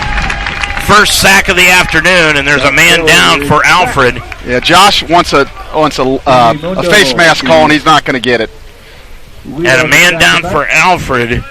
Injury timeout. Right after making that tackle. And I can't tell who the number is, but the training staff for the Saxon got out there extremely quick to take a look at that one. 9:09 left to go in the third quarter, Chuck. And Lions, boy, look good. Now they've got second down and calling about 22 yards to go. They need to get inside the 15-yard line, and the ball is back to the 38. Yeah, I think the goal now would be to try to get it as close as you can to kick a field goal. Get that up to a 3-score game.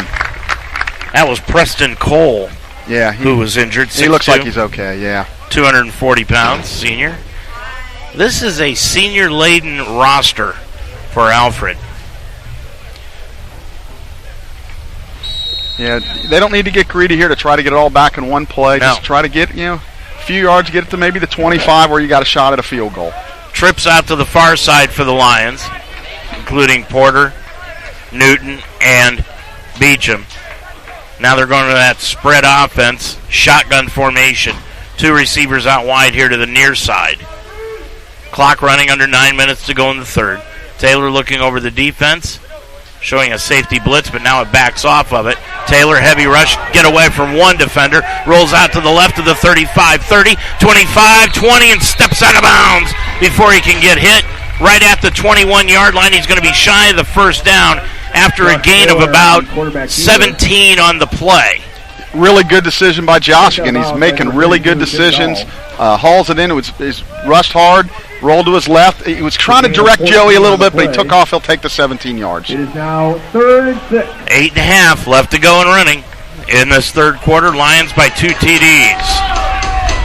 Pollard out to the left side. Trips in a diamond formation to the near side. Third down, 6 yards to go, maybe 7. Dropping back Taylor, looks out to the left. It is complete to Pollard. Had to go down to his knees to catch it. He caught it at the 17-yard line. He's going to be shy of the first down by 2 yards. Coach Hopper with a decision. He is going to go. Going to go the big package. Big package. Yep. Bring in some extra offensive linemen. Nope, they're going to go for the field goal. They're going to kick the field goal. Okay. Kyle Farfsing's into the ball game to attempt the field goal. He's 1 for 1 on the year, 17-yarder last week. This one is going to be from the 24. It'll be a 34-yard attempt on the far hash mark. Good hold by Murray. Kick is up. It's got the distance, and it is good. 7:34 to go in the third. Your score now from Alfred. It's the Mount 40 and Alfred 23 on Ultimate Sports Talk and WDTZ-FM. Thank you, Wishbone Tavern, for your support of Mount St. Joseph University football on Z98. Wishbone Tavern, 5251 Delhi Pike, and wishbonetavern.com. Teaching is my calling, so when I needed to renew my license, I chose Mount St. Joseph University. The Mount offers the only program in the state of Ohio that allows you to combine 2 education endorsements to earn a graduate degree. In less than 2 years, I combined the reading and gifted intervention specialist endorsements. Classes were convenient, fully online, and I received personal attention from my professors. The Mount helped me climb higher in my career. Begin your ascent at msj.edu/Ohio. You are listening to Mount St. Joseph University Sports on WDTZ-FM 98.1 and UltimateSportsTalk.com. I'm Dave Mitchell with Chuck Murray. 7:33 left to go in this third quarter. Lions lead it now by 17, 40-23 after the 34-yard field goal by Kyle Farfsing, and now he kicks it off, and it will be grabbed by one of the upbacks, Neil Peters, and Peters is going to break it across the 35-40, and he's going to be kicked out of bounds at about the 45-yard line after a 32-yard return. Yeah, that's why we've been squib kicking into the wind. That time he let him kick it, and it bounced right to him around the 10, 12-yard line. Nice return there. So they got good field position. Out to the 45-yard line. Hammond, Tucker, Rutherford, and Brophy across that front line for the Lions. Owen, Schlensker, and Wright are the linebackers. Corners are Starks and Owens. Price and Donnerworth are the safeties. Lions showing some movement on the line. Handoff goes to Freeman around the right side. He's going to be hit behind the line and dropped. Nice play by one of the inside linebackers on the play, Nicholas Path. Really got off his block and made a heck of a tackle for a 3-yard loss. He lost 4 on the play. I I really do like this idea, Chuck, that they are going 3 and 4 deep on the roster right now to try to bring some energy to this game. Yeah, and keep everybody fresh.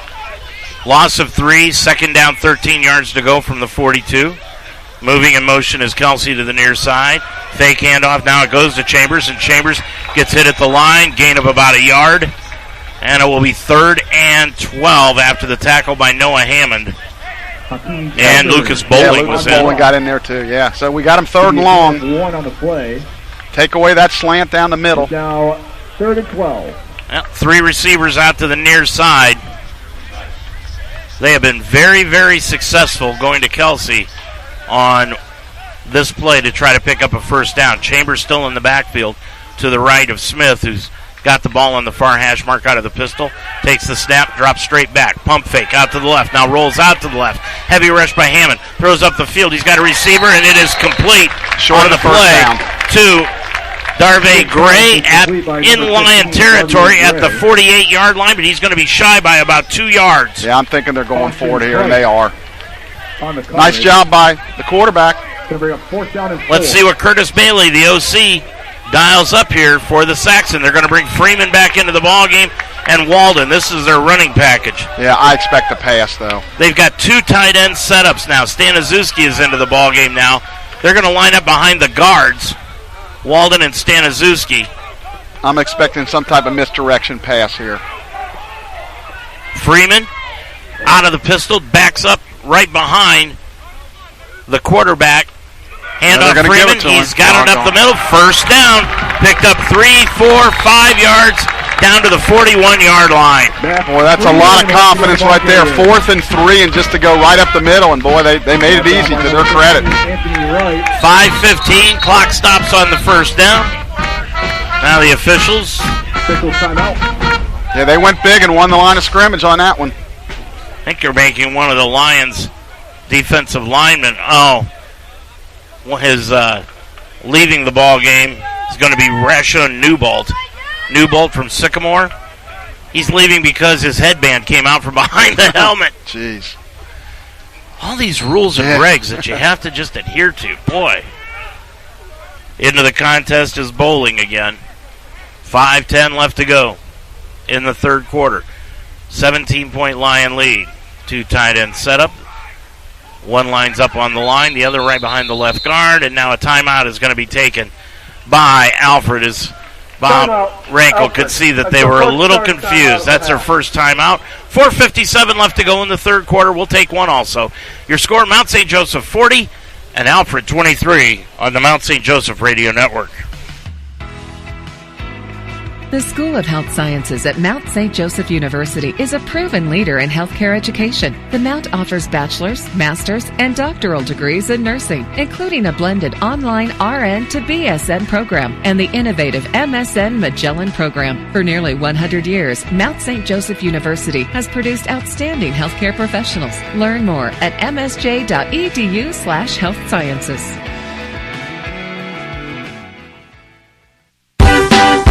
Thank you, Bearcat Storage, for your support of Mount St. Joseph University football on Z98. Bearcat Storage, 2 locations on Delhi Pike, and BearcatStorage.com. Dave Mitchell, Chuck Murray right back here in Alfred, New York. Lions on defense right now. Alfred at the Lion 43-yard line. Fake handoff on 1st and 10. Smith is going to look up the field. He's got a receiver into the end zone, and it's over the head of Gray and incomplete. Yeah, great coverage there by number 1 Austin Price, number 4 Devin Donaworth. Double covered, really had no chance to complete that. You know, one thing about it, Chuck, when you go 3 or 4 deep and they bring in the energy, it relates to everybody else up the scale. Absolutely, yeah. I really like the idea, too. You mentioned that earlier. So they're in 4-down territory here, being down 17, so they still got 3 downs to make 10 yards. Second down, 10 yards to go. Smith with Chambers. No check out, that's Freeman. Boy, a lot of movement. Smith did a hard count. Lions' defensive line almost moved off sides. Smith is going to pitch it out around the left-hand side to Chambers. Cuts it back to the middle, sees a hole, cuts it up the hole to the 30-yard line, and he's stopped right there at the 29. That's going to be a gain of about 12 and a first down. Yeah, really nice running there by Chambers. Really nice. He juked the guy and made a guy miss, and nice run. Donworth is out of the ball game now for the Lions at his safety spot. Pistol formation. Chambers gets the handoff straight up the middle. Got hit behind the line, spun forward inside the 25 to the 24-yard line. That's a gain of 6, and they're doing the same thing the Lions are doing. Chuck, they're bringing in people off the bench and giving them energy. Yeah, they had him for a loss, and he just spun out of there. It's a good back. Like you said, he's fresh, and he's got a lot of energy coming in. And 4:23 and running left to go. Now we're under the 4-minute mark, excuse me. Yeah, a loss turned into a 5-yard gain. Second down, 5 yards to go from the 24-yard line. Moving out is Andrew Moreling to the slot receiver's position.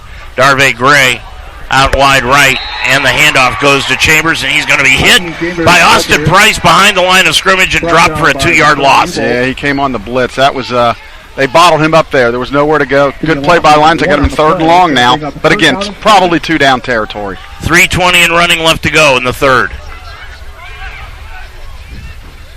40-23, Mount leads them by 17.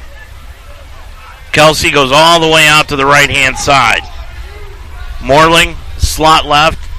So is Darvey Gray on the trips. Drilling back is Smith. He throws out to his right, throws it off his back foot, and it is incomplete. Threw it wide of the intended receiver, Moreling. Yeah, he's certainly not as effective rolling to his right as he is rolling to his left. That's why I said early in the game. Now, they called that play, but I'd like to see us try to force him right. So 4th down, here we go. 4th and 8. Boy, yeah, he did not look very athletic on that play. Yeah, he liked going to the left. I don't think we'll see that play called again. Smith, the senior, did not play last week. I wonder what that was all about. Pretty interesting. They went with Chris Kelly, who's the backup today. Kelly could not get them into the end zone. Well, whatever Smith has done this week, I think he's earned the job. Oh, it's a touchdown. Throws it into the right end zone for the score. Touchdown goes to Alfred. Throwing it up the right side to Moreling for the score. And it is now 40-29. We had a linebacker trying to cover him one-on-one. He did a little inside move, and he broke wide open. Single coverage. That's a tough cover for a linebacker there. Barnini coming in to attempt the extra point. Alfred is pulled to within 11. 2:53 remaining in the 3rd. That kick is up. Blocked again. Here he goes. Grabbed again. This time it is picked up by the Lions, and he's going to be stopped at the 33-yard line. And the kick is no good. Grabbing it off the ground was Mason Owens, and he was running it back, but got caught from behind, so it'll just go as an extra point block. Second one the Lions have had today, and they keep the lead at 11. Yeah, I mentioned that earlier after we blocked the first. I said, I think we're going to get another one because we're really getting close on them off the edge. So tremendous job there. So we do keep the lead at 11, and I guess we're going to have to answer the bell again. We need to get this into the 4th quarter, then again a little bit of the wind that would go to us, but we need to keep scoring. We're going to take a quick timeout. 2:53 remaining in the 3rd. Your score, the Mount 40, Alfred 29 on the Mount St. Joseph Radio Network. Thank you, Delhi Liquor Store, for your support of Mount St. Joseph University football on Z98. Delhi Liquor Store, 5193 Delhi Pike and DelhiLiquor.com. And again, thanks to all our sponsors for joining us here this week. It's good to have you along here on the radio network. Dave Mitchell, Chuck Murray, 2:53 remaining in the 3rd. I'm sorry, Dave. They haven't stopped us today, so at some point we better be alive for an onside kick. But we look like we got quite a few. Look at here they go. Comes a quickie. And they were offside, so we got the ball. Lions got it back, though. I just had a feeling, the way he was looking at the sideline and everything, and I don't blame him. They haven't stopped us all day. They were in a sugar huddle, is what they used to call the old Boomer Esiason huddles with the Bengals, and they broke that huddle, went forward, tried the onside kick, but they were offside. The Lions recovered it at the 49-yard line, and I think they'll just refuse it. Decline the penalty, take the ball right there. Honestly, it wasn't a very good kick. He kicked it a little bit too hard. I don't think he meant to kick it that hard. They didn't disguise it as well. If I can figure it out up here, that probably is not a good disguise.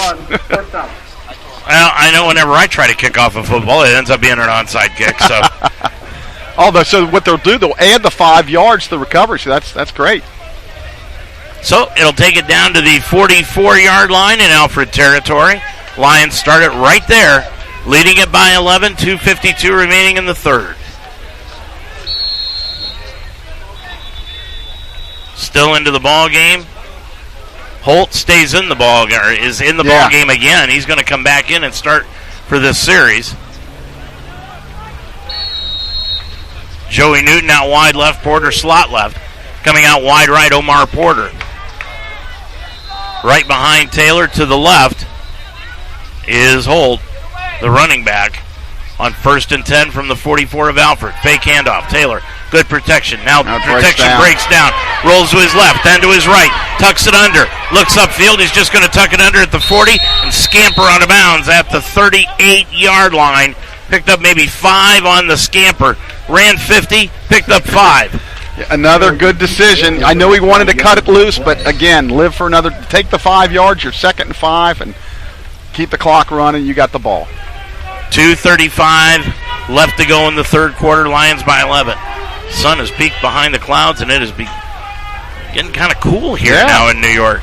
Taylor, 2nd down, 5 yards to go. Here comes the blitz, but the Lions pick it up. Holt cuts it out to the left-hand side. Good patience as a runner. Saw his blocking, ran behind the blocking, took it up to the 35-yard line, a gain of 4, and it brings up 3rd down and about a yard to go. Yeah, at the end of the play, Omar Porter for us. Oh my gosh. Oh, my God. They marked it back 2 yards. Back to the 37. Oh, okay. Oh, my gosh. Chuck. Oh, boy. These coaches are going to have a lot of fun watching this thing. Yeah, this is going to be interesting. A minute 50 to go. Brings up 3rd down, a short 3. Holt still in the backfield to the right of Taylor. He'll drop back. He'll look to the left. Now look to the right. Spins out to his right. He's got his receiver Porter at the 32 to the 30. Puts his head down and is knocked out of bounds at the 27-yard line. It's a 1st down after a 10-yard gain. Well, I was going to mention in the last play, Omar kind of took a little dive hoping to draw a personal foul, and he kind of did that there. The referees aren't going for it, but a big 1st down there. Chains move, the clock's running, and we got the lead. Minute 25 to go in the third. Porter leaves. He's out of the ball game now. Hundley comes back into the contest. He's getting more and more playing time after last week. Hundley, number 11. Holt in the backfield, picks up the blitz, dropping back Taylor, throws it up off his back foot into the end zone, and it's incomplete. Boy, I'll tell you what, Cam York got held up at about the 10 and no call by the same official that has been throwing pass interference penalties like they were handing out candy. And Coach Hopperton's giving the official on the sideline the business, which he should. That was a definite hold. Now he's giving it to him like, hey, you can call them on them or on us, but you can't call it. That was definitely a hold. Yeah. Definitely a hold. Hopperton's still down there. and Coach Hop normally is kind of mild-mannered, but he's had a few times today to get upset. Brings up 2nd and 10. Empty backfield, spread formation. Taylor looks to the left, now rolls out to the left. Looking upfield, trying to find somebody. He's going to tuck it under. He's got it at the 25-20 and out of bounds at near the 20-yard line. It'll be 3rd down and call it about 3 yards to go for a Lion first. Another good decision. What I like, when he tells the receiver to go deep, he either throws to him, he's open, but the corner's got to go with the receiver, so then it opens up that running over there. Taylor just seems to be more intelligent this year in when he picks his runs. Yeah. I go back to that scrimmage against center when you couldn't run. I think he made some good decisions. Diamond formation out to the near side for the Lions. Mo McKenzie back into the ballgame now to the right of Taylor, the quarterback. 27 seconds to go and running. Dropping back. Taylor, good protection. Throws out to the left-hand side over the head and incomplete to Jake Ayler. 4th down, 3 yards to go. Now what will the Lions do? Yeah, boy, this is a tough ask into the wind. It'd be about... And it is a sidewinding wind. Yeah, I think they're going to go for it. It'd be about a 38-yarder into the wind with Ball resting at the 21-yard line. They need to get to the inside the 18, almost near the 17. Again, empty backfield. Taylor, the quarterback, out of the shotgun. Receivers out wide on both sides. There they go.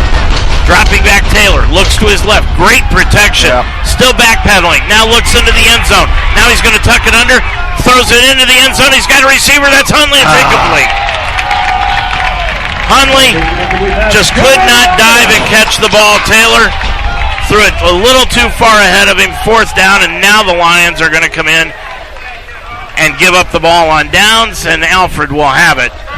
Down by 11 with 9 seconds to go in the third quarter. Yeah, probably the right decision to go for. Josh did everything he could. But the line did a fantastic job. Good coverage by Alfred. You got to give him credit. Yep. And he couldn't have run for it. I know he would have. He just couldn't. I know in his mind he's like, I just can't make it. I got to throw it. So Smith with Freeman to the left of him. Out of the pistol formation. Should be the final play of the quarter. Now the Lions are going to play press defense. And Smith is going to throw it up the left-hand side. And it is going to be caught on the play by Gray at the 35-yard line in Mount territory. 34 yards on the reception and a first down for Alfred. Yeah, single coverage. He ran by the corner and he passed him off to the safety, and heck of a catch and throw. And that is going to do it for the third quarter of play. When we come back, it's 1st and 10, Alfred, at the Lions' 35-yard line, down by 11. Your score, it's the Mount 40, Alfred 29 on the Mount St. Joseph Radio Network. Where are you headed? Where would you like to go? New heights, right? At Mount St. Joseph University, we integrate academic excellence, real-world experience, and individual attention so that you can climb higher. Begin your ascent at msj.edu. Thank you, NYPD Pizza, for your support of Mount St. Joseph University football on Z98. NYPD Pizza, 5329 Foley Road, and NYPDpizza.com. Thank you, Cincinnati Open Box Outlet, for your support of Mount St. Joseph University football on Z98. Cincinnati Open Box Outlet, 6252 Glenway Avenue, openboxoutlet.com. Dave Mitchell, Chuck Murray back here in Alfred, New York. Sun is peaked behind the clouds. It's a cloudy day, overcast, but no rain in sight. Lions lead it by 11. 1st and 10 for Alfred to open up the fourth quarter of play, going from left to right across your screen. Dropping back Smith. He's going to look to pass. Throws it out to the left-hand side, complete on the play to Morling. And Morling takes it inside the 25 to the 23-yard line. Nice. That's 11 yards on the catch. I'm sorry, Chuck. First down. Nice pitch and catch. Out route, just broke out, hit him on the run. We got somebody hurt now. Is that Austin Price? Price may have pulled up lame. Yep. Looked like maybe he got a cramp. Mm-hmm. And this is the year. Remember what they always... I've said this every year. I know. I'm not a doctor, but I played one. I stayed at a Holiday Inn Express last night.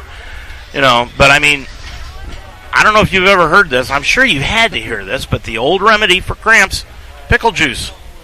I have heard that. I don't know that we have pickle juice on the sideline to give him right now. We should. Vlasic has it. We should get them as a sponsor.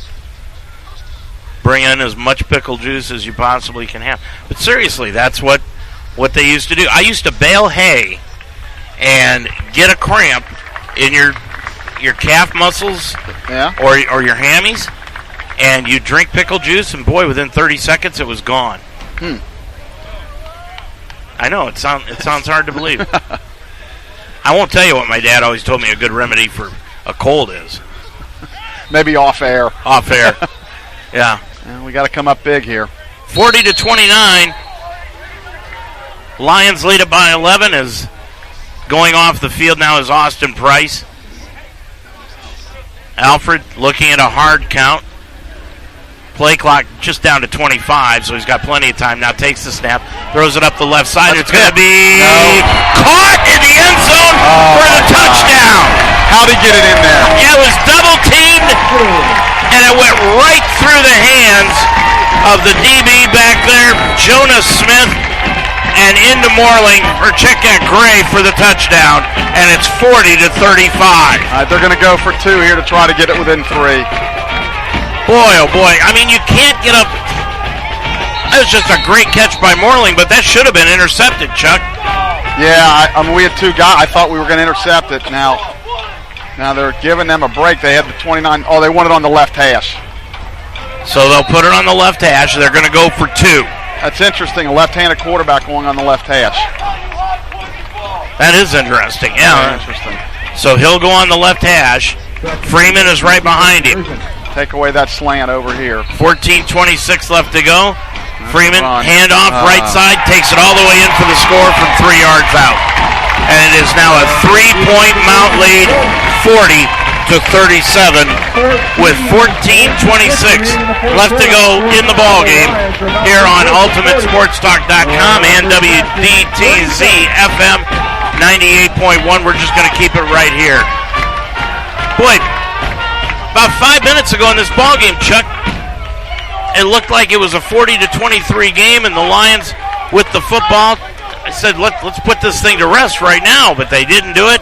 And Alfred, they saw the door open, cracked it open even more, and now it's wide open. I thought the key play of the game, we were up 17. They had third and about 18. Their quarterback rolled left. The receiver came back to the ball. They didn't make a first down, but they got about 14 of it back, which made fourth and manageable. They ended up scoring a touchdown, and they're riding that momentum. If we stop them there, we get the ball, we're up 17, probably lights out. So one play can change things around. And they got the crowd into it here now. Cornell Beecham back set to return. Well, I don't think I have ever seen, Chuck, a kickoff formation the way the Lions are right now, how their back row is so close to the football. There's about 30 to 40 yards in between Beecham and the back row. Now they're dropping back a little bit. I think they wanted to see what formation they were in. And Barnini will kick it off. Yeah. And Beecham takes it at his 12 to the 15, 20, 25, 30. Spins, hit at the 30, drop down at the 33. Yeah, their coach is kind of fearless. They'll kick to him. Yep. He's busted a couple, but we got to go down and score. 23 yards on the return by Cornell Beecham. 14:21 left to go in the ball game. 40-37. Lions by 3. Taylor has got Beecham to the left of him. This would be really nice if we could run the football a little bit. Got to run some clock here. Yeah. Cooper Jones, tight end left. 3-man front. 4 linebackers. Now they're showing some blitz.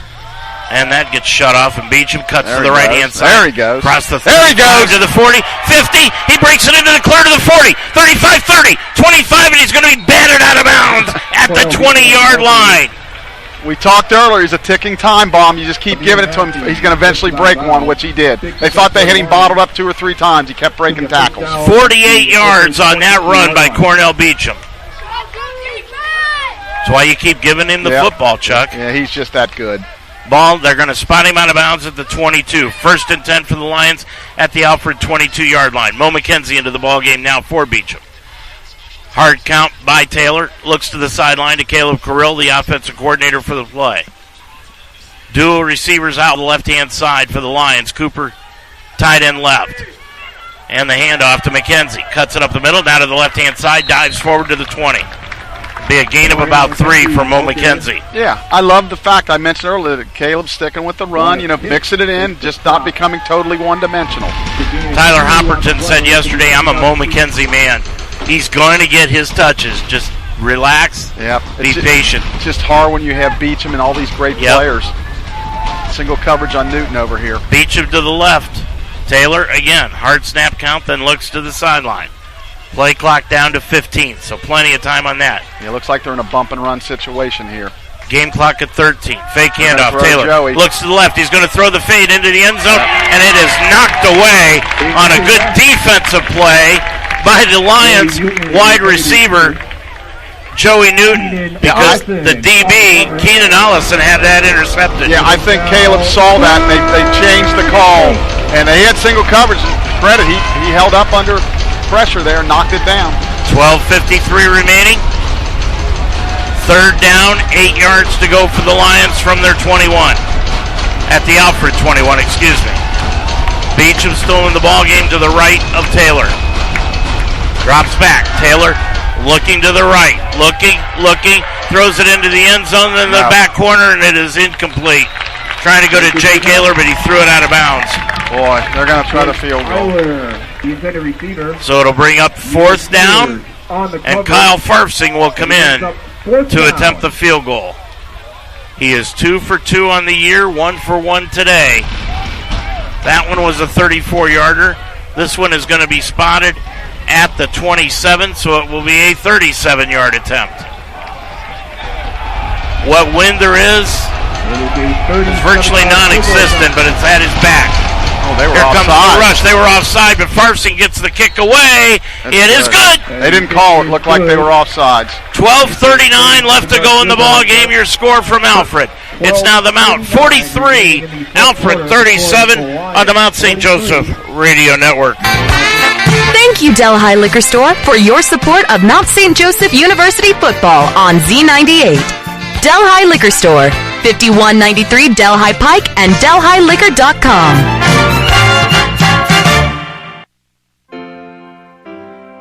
Teaching is my calling, so when I needed to renew my license, I chose Mount St. Joseph University. The Mount offers the only program in the state of Ohio that allows you to combine 2 education endorsements to earn a graduate degree. In less than 2 years, I combined the reading and gifted intervention specialist endorsements. Classes were convenient, fully online, and I received personal attention from my professors. The Mount helped me climb higher in my career. Begin your ascent at msj.edu/Ohio. Chuck Murray, I'm Dave Mitchell. 43-37 Lions with a 6-point lead after that 37-yard field goal by Kyle Farfsing. Yeah, I said the first 1 to 50 about the first quarter, and boy, it's kind of looking that way. I guess it's a good thing his mother did come down here. Yeah. She'd have been kicking herself had she not come with this one. Yeah, he's had a great game. 12:39 left to go. Farfsing's going to kick it off. Back set to return is Peters and Jaleel Joseph. And he's going to squib it up the left-hand side. High bounce. It's going to be taken in by Joseph. Joseph cuts it to the right side, and he's going to be hit at the 25-yard line and dropped right there. Jacob Ferguson came in and got that hit, made the tackle. Yeah, really good tackle. Luckily, the ball bounced high, gave us time to get down and covered, so they're inside the 25. That's all you can ask. Well, Saxon offensive coordinator Curtis Bailey needs to draw up a drive here for the Saxon. Again, we've been saying maybe this thing's going to come down to who has the ball last. Yeah. 43-37, Lions lead it by 6. Smith in the backfield with Freeman. Freeman's run for over 100 yards today. And Freeman's going to get the handoff off the right side, stacked up right at the line, and brought down Declan Brophy, Jack Butler right in there to Tucker, excuse me. Yeah, they bottled him back up. Yep, that's good. Second and long now. Brady Buller in for the tackle, too. We'll be home next week against Hope. 1:30 kickoff from Schuler Field. We'll be on the air at 1 o'clock here on the network. 12 minutes and running left to go in the ballgame. Second down. They gave him a yard and a half on that, Chuck. Moving in motion is Walden, the tight end. Fake handoff. Jones looks over the middle, incomplete. That was Smith, and that is they call defensive holding. It's that same little fake over the middle. We need to take that away. Yep, it's going to be a holding penalty called against the Lions.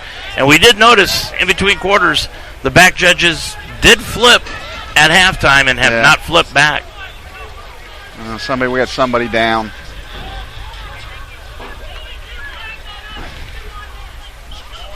$11:50 remaining.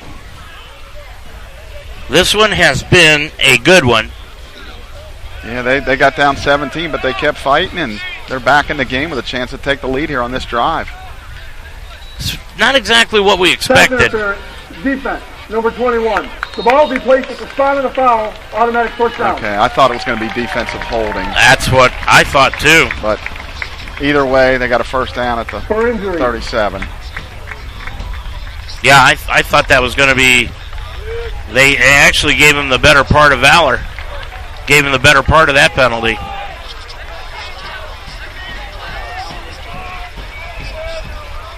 Justin Dreiling is into the ball game now at the safety position from Reading High School. Donnerworth stays in at safety. Starks at one corner. Over in the other corner is Mason Owens. Lions with that 4-3 look defensively. Stevenson is at one linebacker and Wright is at the other linebacker. And Smith hands it off to Freeman. Freeman gets hit and is run right down by Noah Hammond. Grabbed him by the shoulder pads and whipped him down. Yeah, wouldn't let go. Good tackle. Second and long again. Lost about a yard on the play. Second down 11. 11:29. Boy, to me, this clock can't run fast enough. Yeah, it's goofy. You know, when you're ahead, you want it to run. When you're behind, it seems to go so fast. Brings up second down and 11. 43-37 the Mount. A 6-point lead. Lions again in that 4-3-4 defense. Smith, the quarterback, number 14 on his back, drops back, looks upfield, steps into the pocket, throws it up the right-hand side. It's going to be incomplete. That's offensive interference right there. He was going to pull his flag and call offensive, but he didn't. Starks looked like he was the defender, but he looked like the receiver. He turned around, he had a great play, and 15 should have been called for offensive interference. Well, they called a timeout to give Starks the opportunity to get off the field. Now he's going to have to leave because the official took a timeout for him. But Starks was up before the player for Alfred, who's down now on their sideline. And they're going to have to work on his cramp. But he's out of bounds, so the clock doesn't have to, or the game doesn't have to be delayed. Right. One thing that, you know, we did a really good job getting our head around on defense. Some of the other plays today we have not got our head around. 10:55. Clock stops on the incompletion. 43-37. Trips out to the near side. Smith looking things over. Play clock down to 5. He's going to throw it out to the left-hand side. Got it to Kelsey. Kelsey gets it to the 45-yard line. He's going to be shy by about 2 yards on the play. And that'll bring up number 4, Devin Donoward. Now they're stopping the clock. Fourth down. Somebody hurt on the sideline. Looks like somebody is hurt on the sideline. Yeah, I think it's their guy. I believe there's somebody hurt. Yeah, the way they're running the football, I would not be surprised if they go for it. I don't know. 4th and 2. I guess there is somebody down on the sideline, but we can't tell. There is. Who it is. We can't tell who it is, no. No. I think the Mount coaching staff a little bit upset because it appears this guy is off the sideline. Yeah, there he is. That's number 2. Yeah, and that's Kelsey after making that catch. You know, I remember a few years ago, Chuck, about halfway through the quarters, they just took an automatic timeout and let both teams just rehydrate. Was that when it was like a certain degree, like over 90 or something? Well, no, it was just beginning of the year. If you decided you wanted to do it, they did it. They don't do that anymore. Huh. All right, they're going to wave him. It looks like, I think they're going to go for it. Yeah. 4th down 2. It doesn't shock me. Freeman in the backfield. He has been their short yardage specialist all day long. Chance to make a huge stop here and give us a short field. Biggest play of the game right here. 4th down, 2 yards to go for the Saxon. Lions in that 4-4-3, and they are coming up close to the line. Handoff, Freeman. He's got the first down out to the 48-yard line. Needed 2, got 3, first down. Yeah, you got to hand it to him. Every time they have gone for it, Chuck, they've made it. Yeah, there's no mystery what they're doing either. Yeah, there's no play fake. They're just giving it to him and saying, get us the yardage, and he's doing it. Dong, that would have been a big stop. Clock at 10 minutes and running left to go in the ball game. Alfred trying to get the tying score on this drive. Freeman to the left of Smith. 2 receivers out wide to the far.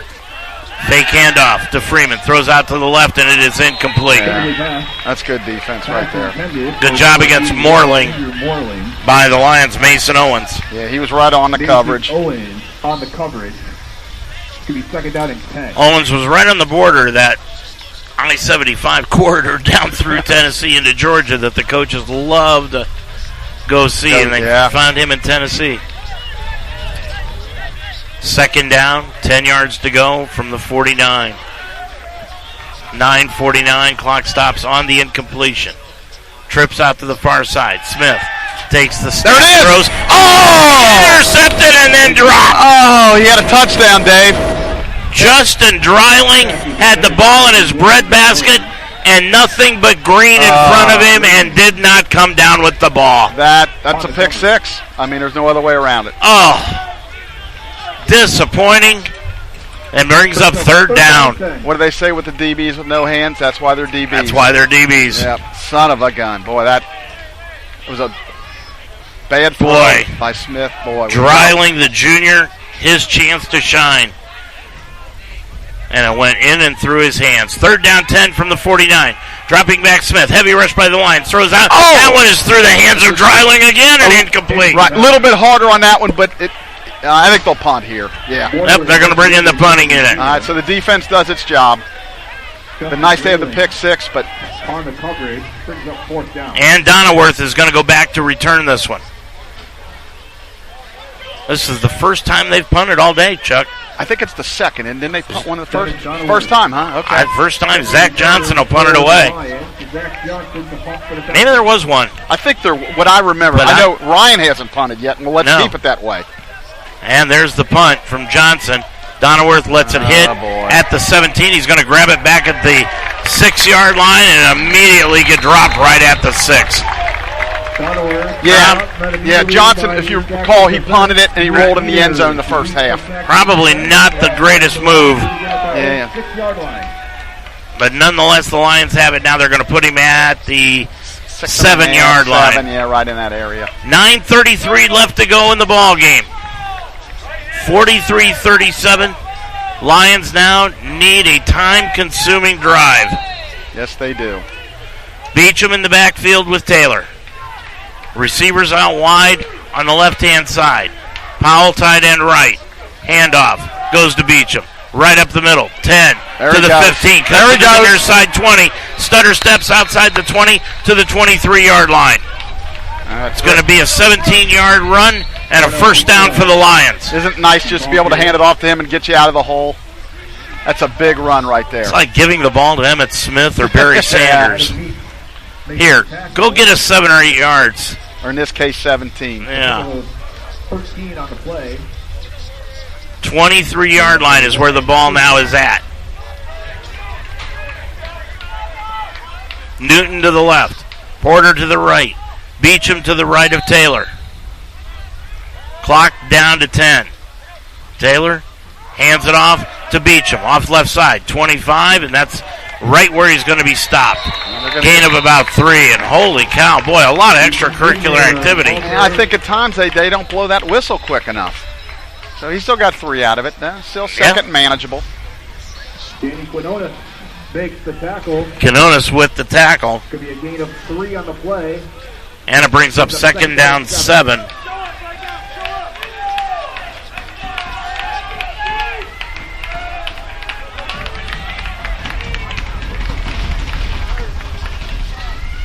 Taylor looking things over. Receivers out wide on both sides. Yeah, now moving out wider is Porter. They're milking that clock. It's the way they should do it. Down to 5. Taylor's going to keep it on a quarterback keeper around the right side to the 30. And he's going to be gang tackled right there at the 31, maybe the 32-yard line. Just outside the 31. Third down and about 2. Brought down by number 20. Boy, oh boy. It's a big third down right here, Dave. We're under 8 minutes. I wouldn't mind seeing that play again. 43-37. Lions by 6. Clock running, 7:35 left. Taylor, 3rd and 2. Handoff up the middle, goes to Beecham. Breaks it in the corner. He's got the first down. He's at midfield. Spins to the sideline to the 45 and does a head tumbler inside the 45-yard line and then points to the Alfred crowd. That quiets them. We still got to score some points on this drive. Boy, that was a big run by Beecham. Looked like 17 yards on that run, Chuck. Great run by Cornell, and again, let's give that O-line credit. Boy, they're doing a great job. I'd love to tell you, but I've got a feeling, I'd love to tell you officially, but I've got a feeling Beecham is over that 100-yard rushing mark now. Yeah, because he had, a 45 or 50-yarder in the first half. 6:59 to run in this ball game. Lions leading it by 6. Again, handoff Beecham up the middle to the 40. And he'll be dropped at the 39, maybe the 38-yard line. That's a gain of 7. They're not playing that 3-man line anymore. They're coming up to stop the run. What? Oh, they had to stop the clock because a kid had his helmet off, but start it back up. Number 92 for Alfred must leave the game for one play for helmet off. Sometimes we over-explain things. Yep. There we go. Wind that clock. Okay, here we go. 6:40 and running. Play clock just now hit 35. Yeah, I think you're supposed to reset that to 25 when they do that, but we'll take it. Taylor coming up to the line of scrimmage. He's going to take his sweet old time. Chayton Tomlin, who was our guest during that lightning break last week, he was the best at this, running this clock down and milking every second he could get out of it. Yeah, they're doing a fantastic job. Down to 10. Taylor keeps it himself. Sees some green around the right side. Cuts it to the 35. Dives forward to the 37. Yep. North-south when you got the first down. Don't go east first down. You're right. Josh Taylor on the quarterback keeper. And that is going to be a first down for the Lions at the 33-yard line. What a tremendous drive right here, boy. The defense makes a big stop, and now we're driving, taking time up. We're under 6 minutes. Lions have had a couple of great drives here today, including that 91-yarder. Yeah, this is fantastic. That's the best drive I've seen the Lions put together in a long, long time. Taylor has Beecham to his left out of the pistol. And handoff goes to Beecham, and Beecham split a defender and then got it down near the line of scrimmage, but no more than that. He got held up right at the line. Brings up second down and 10. Yeah, they're crowding the line of scrimmage at this point, which they should, because any kind of score is basically going to end the game for them. Are you hearing that whistle, Chuck? Yes. I don't know where it is coming from. Sounds like it's coming from the crowd. It is, and it is really confusing. Lions setting up for the play. Second down, 10 yards to go from the 33. Fake handoff. Taylor looking into the end zone. Now rolls to his left, pointing into the end zone. He's going to tuck it under, stop, cuts to the right again, and he's going to be hit and dropped at the 34-yard line. He's going to be caught right at the line of scrimmage for no gain, and it will be third down on the play. The big thing is here, we want the first down, but if we can get 6 or 7 yards, I think Kyle could make it from 40 yards. The way he's kicked today, yes. Yeah. Third down and a long 10 yards to go. Ball resting at the 34. Taylor with Beecham to his right. Wind starting to kick up now. It's coming from the far side to the near side. Right in our face. Dropping back Taylor. Taylor throws it up the left on the fly. Threw it up to Huntley, and it's incomplete. Just a tad underthrown.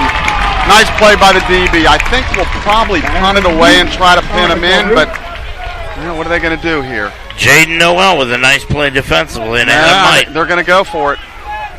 Lions will, let's take a look here. It would be 34.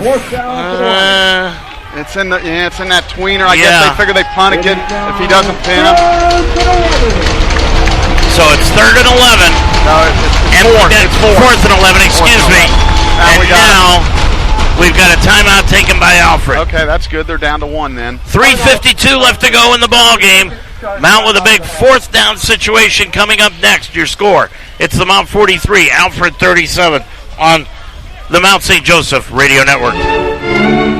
Thank you, Delhi Skyline Chili, for your support of Mount St. Joseph University football on Z98. Delhi Skyline, 5137 Delhi Pike and SkylineChili.com. Thank you, Cincinnati Open Box Outlet, for your support of Mount St. Joseph University football on Z98. Cincinnati Open Box Outlet, 6252 Glenway Avenue, openboxoutlet.com. Well, Chuck, one of the key plays of the ball game coming up right now. Yeah, this is huge. They're in that no man's land where if you punt it, you go in the end zone, you pick up 14 yards. 4th and 11 is a tough ask. But, they're going to go for it, and I can't blame them. They're going to try to win the game right here. And if they get a first down here while it's not over, it puts a pretty good nail in their coffin. Lions still huddled around Tyler Hopperton and their OC, Caleb Carrill. Yeah, with the weapons they have, I don't blame them. Alfred has broken their huddle. They come out. 4th down and 11 yards to go for the Lions. Ball at the 34. They need to get to the 23 for a first down. Trips out to the far side. Empty backfield. 2 receivers out to the near side. Ball on the near hash mark. Taylor with the play clock at 10. Looks to the sideline. Going to run as much time as he can off the clock. But it really doesn't matter because the game clock is stopped. And now Alfred jumps. Who's it on? They're pointing at the mount saying that the offensive line moved. The official's confused. I don't know what are they going to call. It's against us. They might punt now. I think I'd punt the ball now. Yeah, boy, if you don't make it, you're giving them great field position. Yeah, I think I'd punt it here. But they're still going to go for it.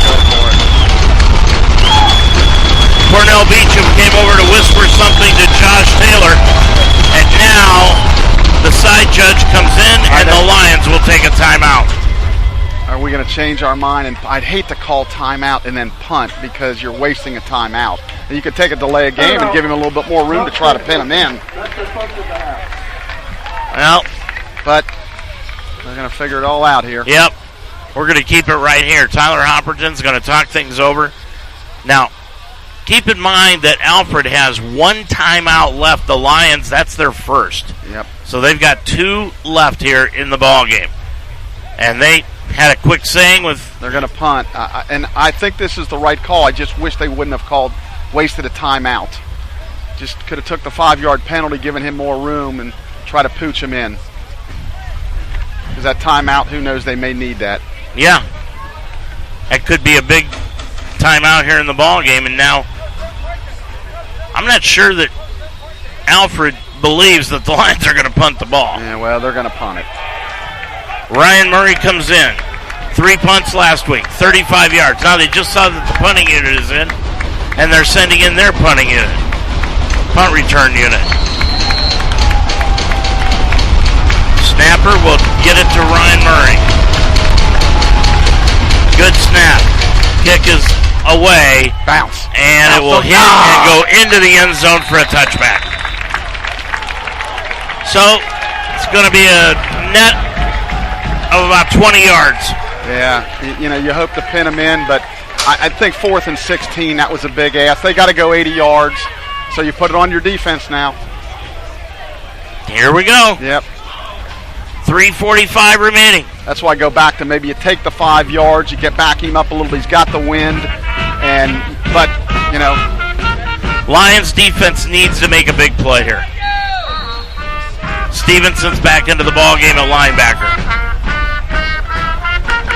Nate Owens and Wright all at that linebacker position. Dropping back Smith, throws out into the right flat, complete to McNeil. Got a block, cuts it inside the 25, skips outside the 25 to the 26. Gain of 6. Yeah, stop the clock too. Now it starts back up until under 2 minutes. Once it hits under 2 minutes, then you go out of bounds. It'll stop till the next snap. Now they're just going to give him a gain of 5, so it'll bring up 2nd down 5. But that clock continues to move. Time right now, not on the side of either team. Dropping back to Smith. Smith rolls out to the left. Gets it upfield, and it is going to be caught, but out of bounds. Yep. Gray made the catch, but he was pushed out of bounds, so it's incomplete, and it's 3rd down 5. 2 big plays here back-to-back by the Lions, because if Alfred doesn't make this, they're going to go for it. It's 4-down territory for sure. So, again, he likes to roll to his left. That's what he did on that play. So, Kelsey comes out to this side. Gray on the far side. Let's see what Smith... The run is still in play because they could pick up a first down and stop the clock. Freeman Back there, snap to Smith. Turn around, throw it up on the left side, got it, complete to Kelsey at the 40-yard line, and Starks knocks him out of bounds, and that's a first down, 14 yards on the pass catch. We're just not getting our head turned around. It's tough to cover, but we're just not getting our heads turned around. 3 minutes left to go. Smith looking things over. 2:50 remaining to go in the ball game. Lions leading it by 6. Dropping back is Smith. Throws it up the right side. It's going to be incomplete. In and out of the hands again of Mason Owens. That's about the fourth time that's happened today, Chuck. I mean, he did a great job. He was running right with him. He turned around, and it looks like an interception. He just couldn't hang on. 2:43 clock stops on the incompletion. Ball plays at the Alfred 40-yard line. 43-37 Mount by 6. I'd like to get a little pressure from the right side to not let him be comfortable throwing to his left. We're good. Smith looks things over, and now, well, I heard that whistle again, and everybody started looking, and Smith pitches it out around the right side. Brophy got a hand on Freeman, struggles forward, picked up 4 on the carry, out to the 44-yard line, second down 6. Make it third down. Yep. Again, 2 down territory. 4 down territory. They got 2 downs. 2:20 and running. Third down, 6 yards to go for the Saxon. 43-37 Mount. Dropping back, Smith looks up the side. He's got it into the hands of his intended man. Oh, they gave him the first down. He looked Darby Gray. And Gray got it to the 49-yard line, I guess. Yeah, that's awful generous. That was a real. Of course, they've been extra generous all day long. Somebody made him cookies before the game. 2:06. I think the officiating crew was in the same hotel as our team last night. Could have been. Of course, Alfred plays out of the Empire 8. 2:06 remaining in this game. Yeah, you said whoever has the ball last, and I hope you're not right.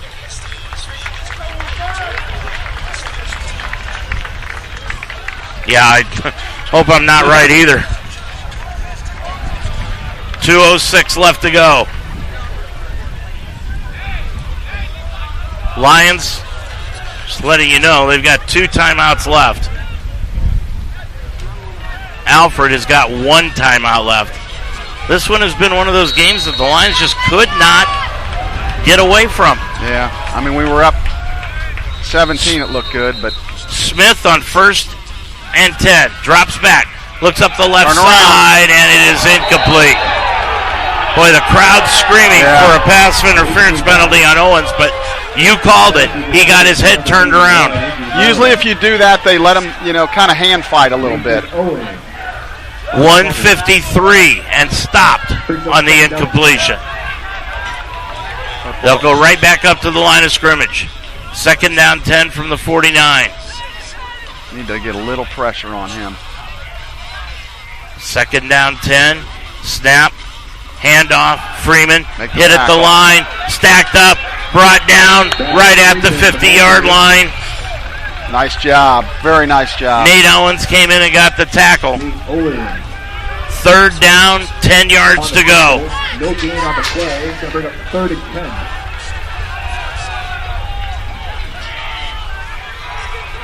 Third down, 10. Ball right near the midfield stripe. 1:25 to go. Dropping back, Smith. Pump fakes to the left. Throws it up the field, threw it away. Here we go, Dave. 4th down. This is your ball game. Yep. 1 stop. You might see Alfred use their timeout here. 1:17 to go. Yeah, I think they'd love to hold it, but if you don't have the right play, so I think they're going to call a play, and they want to keep that timeout in their pocket if they make this. 4th down 10. Gray goes out wide to the left. Kelsey's the guy that they've gone to in 4-down situations. He's out to the right. Freeman to the left in the backfield with Smith. Smith, hard snap count. Play clock down to 5. Takes the snap. Looks back. He's going to step up. Throw. It's going to be intercepted. Doesn't matter. Stevenson had it in his hands and dropped it. And the Lions will take it over on downs. And that should do it. Dave, we're going to come get our over 400-mile ride home happy. Not with without some sweating. Wow. This one was a hard-fought win. Yep. They only have one timeout. They can stop it once, but 3 knees is going to do it. And you listen to it on WDTZ FM 98.1 and UltimateSportsTalk.com. 1:11 to go. Lions in the victory formation, looking to go 2-0. Taylor takes the snap and the knee, and now Alfred will use their last timeout. Clock didn't even move, Chuck. Yeah, it's irrelevant at this point because you get 40 seconds. We'll knee it, and then we'll knee it again, and it's over. Well, I guess we were both wrong. I said the first one to 50, and you said the last one. Well, I guess we have the ball, so I guess you're partially right. Woo! I'll take it. Yep. Now they're off to a 2-0 start. You know, you get a road win anytime against anybody. It's a good win. Absolutely. Lions will go 2-0. Take 2 seconds off the clock. Now they're going to say take 2 seconds off. Yeah. Wow. Tell you, Alfred played a whale of a game, especially on offense. Boy, they moved the ball, they ran it. Give them credit, but give our team credit. Offensively, we only had to punt the one time all game. Defensively, we made the stands just like last week when we had to. Good win. Chuck, you got to win games when you don't play your best. 100%. And the Lions did that today. 100%. Everybody on that team will say we did not play our best. Taylor takes a knee. Yep, and now it runs. That's why, you hate as Alfred to waste those timeouts earlier in the half. Yeah. You just, there's a flag down. What's a flag down for? What is? Not sure. Yeah, they started it late, but he still will get it under 40 seconds, and then they take a knee and it's over. And that will do it here this afternoon. But the Lions, as I said, will go to 2-0. What are we doing now? Now the officials are going to come in, and they stop it at 47 seconds. Well, this should absolutely 100% get under 40 seconds. Absolutely. Let's see what he says. Clock down to 45 seconds. Okay. The clock will start on my whistle. Okay. And then they'll still have 25 seconds to snap it, and we're all good. There we go. No. And there we go. Just take it under 40 and let's. And then we get out of here. Yep. Now it is under 40, and now the Lions can just take a knee. Yep. And get out of here with the victory and go 2-0. Yep. And they will. They will go 2-0 and come home against Hope next Saturday at Schuler Field. 1:30 with the kickoff next Saturday afternoon. And we'll be on the air at 1 o'clock on the Mount St. Joseph Radio Network. Big win by the Lions here this afternoon, Chuck. They did not play their best, but they still picked up the victory. Yeah, as you said, some guys got in that maybe hadn't played a whole lot and made some nice contributions. Cornell was his usual self. Josh played offensively, we were really good, and we had Devin Holt come in and give us a spark running the football. Boy, he was really a spark in that third quarter. Like I said, defensively struggled a little bit at times, but came up and big when we had to. And it's just another building block and another win to build upon because we know we got a good Hope team coming in next week. Absolutely. The Lions go 2-0. The ride home will be a nice one. Your final score here this afternoon: Mount St. Joseph 43, Alfred 37. We'll be back to wrap things up from Alfred right after these timeouts on the Mount St. Joseph Radio Network. You're a Lions fan. Own it. And we are the radio home of Mount St. Joseph Lions Sports, UltimateSportsTalk.com. Football, basketball, wrestling, volleyball, softball, baseball. We are Cincinnati's sports website and also the home of the Ohio Baseball Weekly Show every Monday night during the baseball season. We are the home of the Mount St. Joseph Lions, UltimateSportsTalk.com.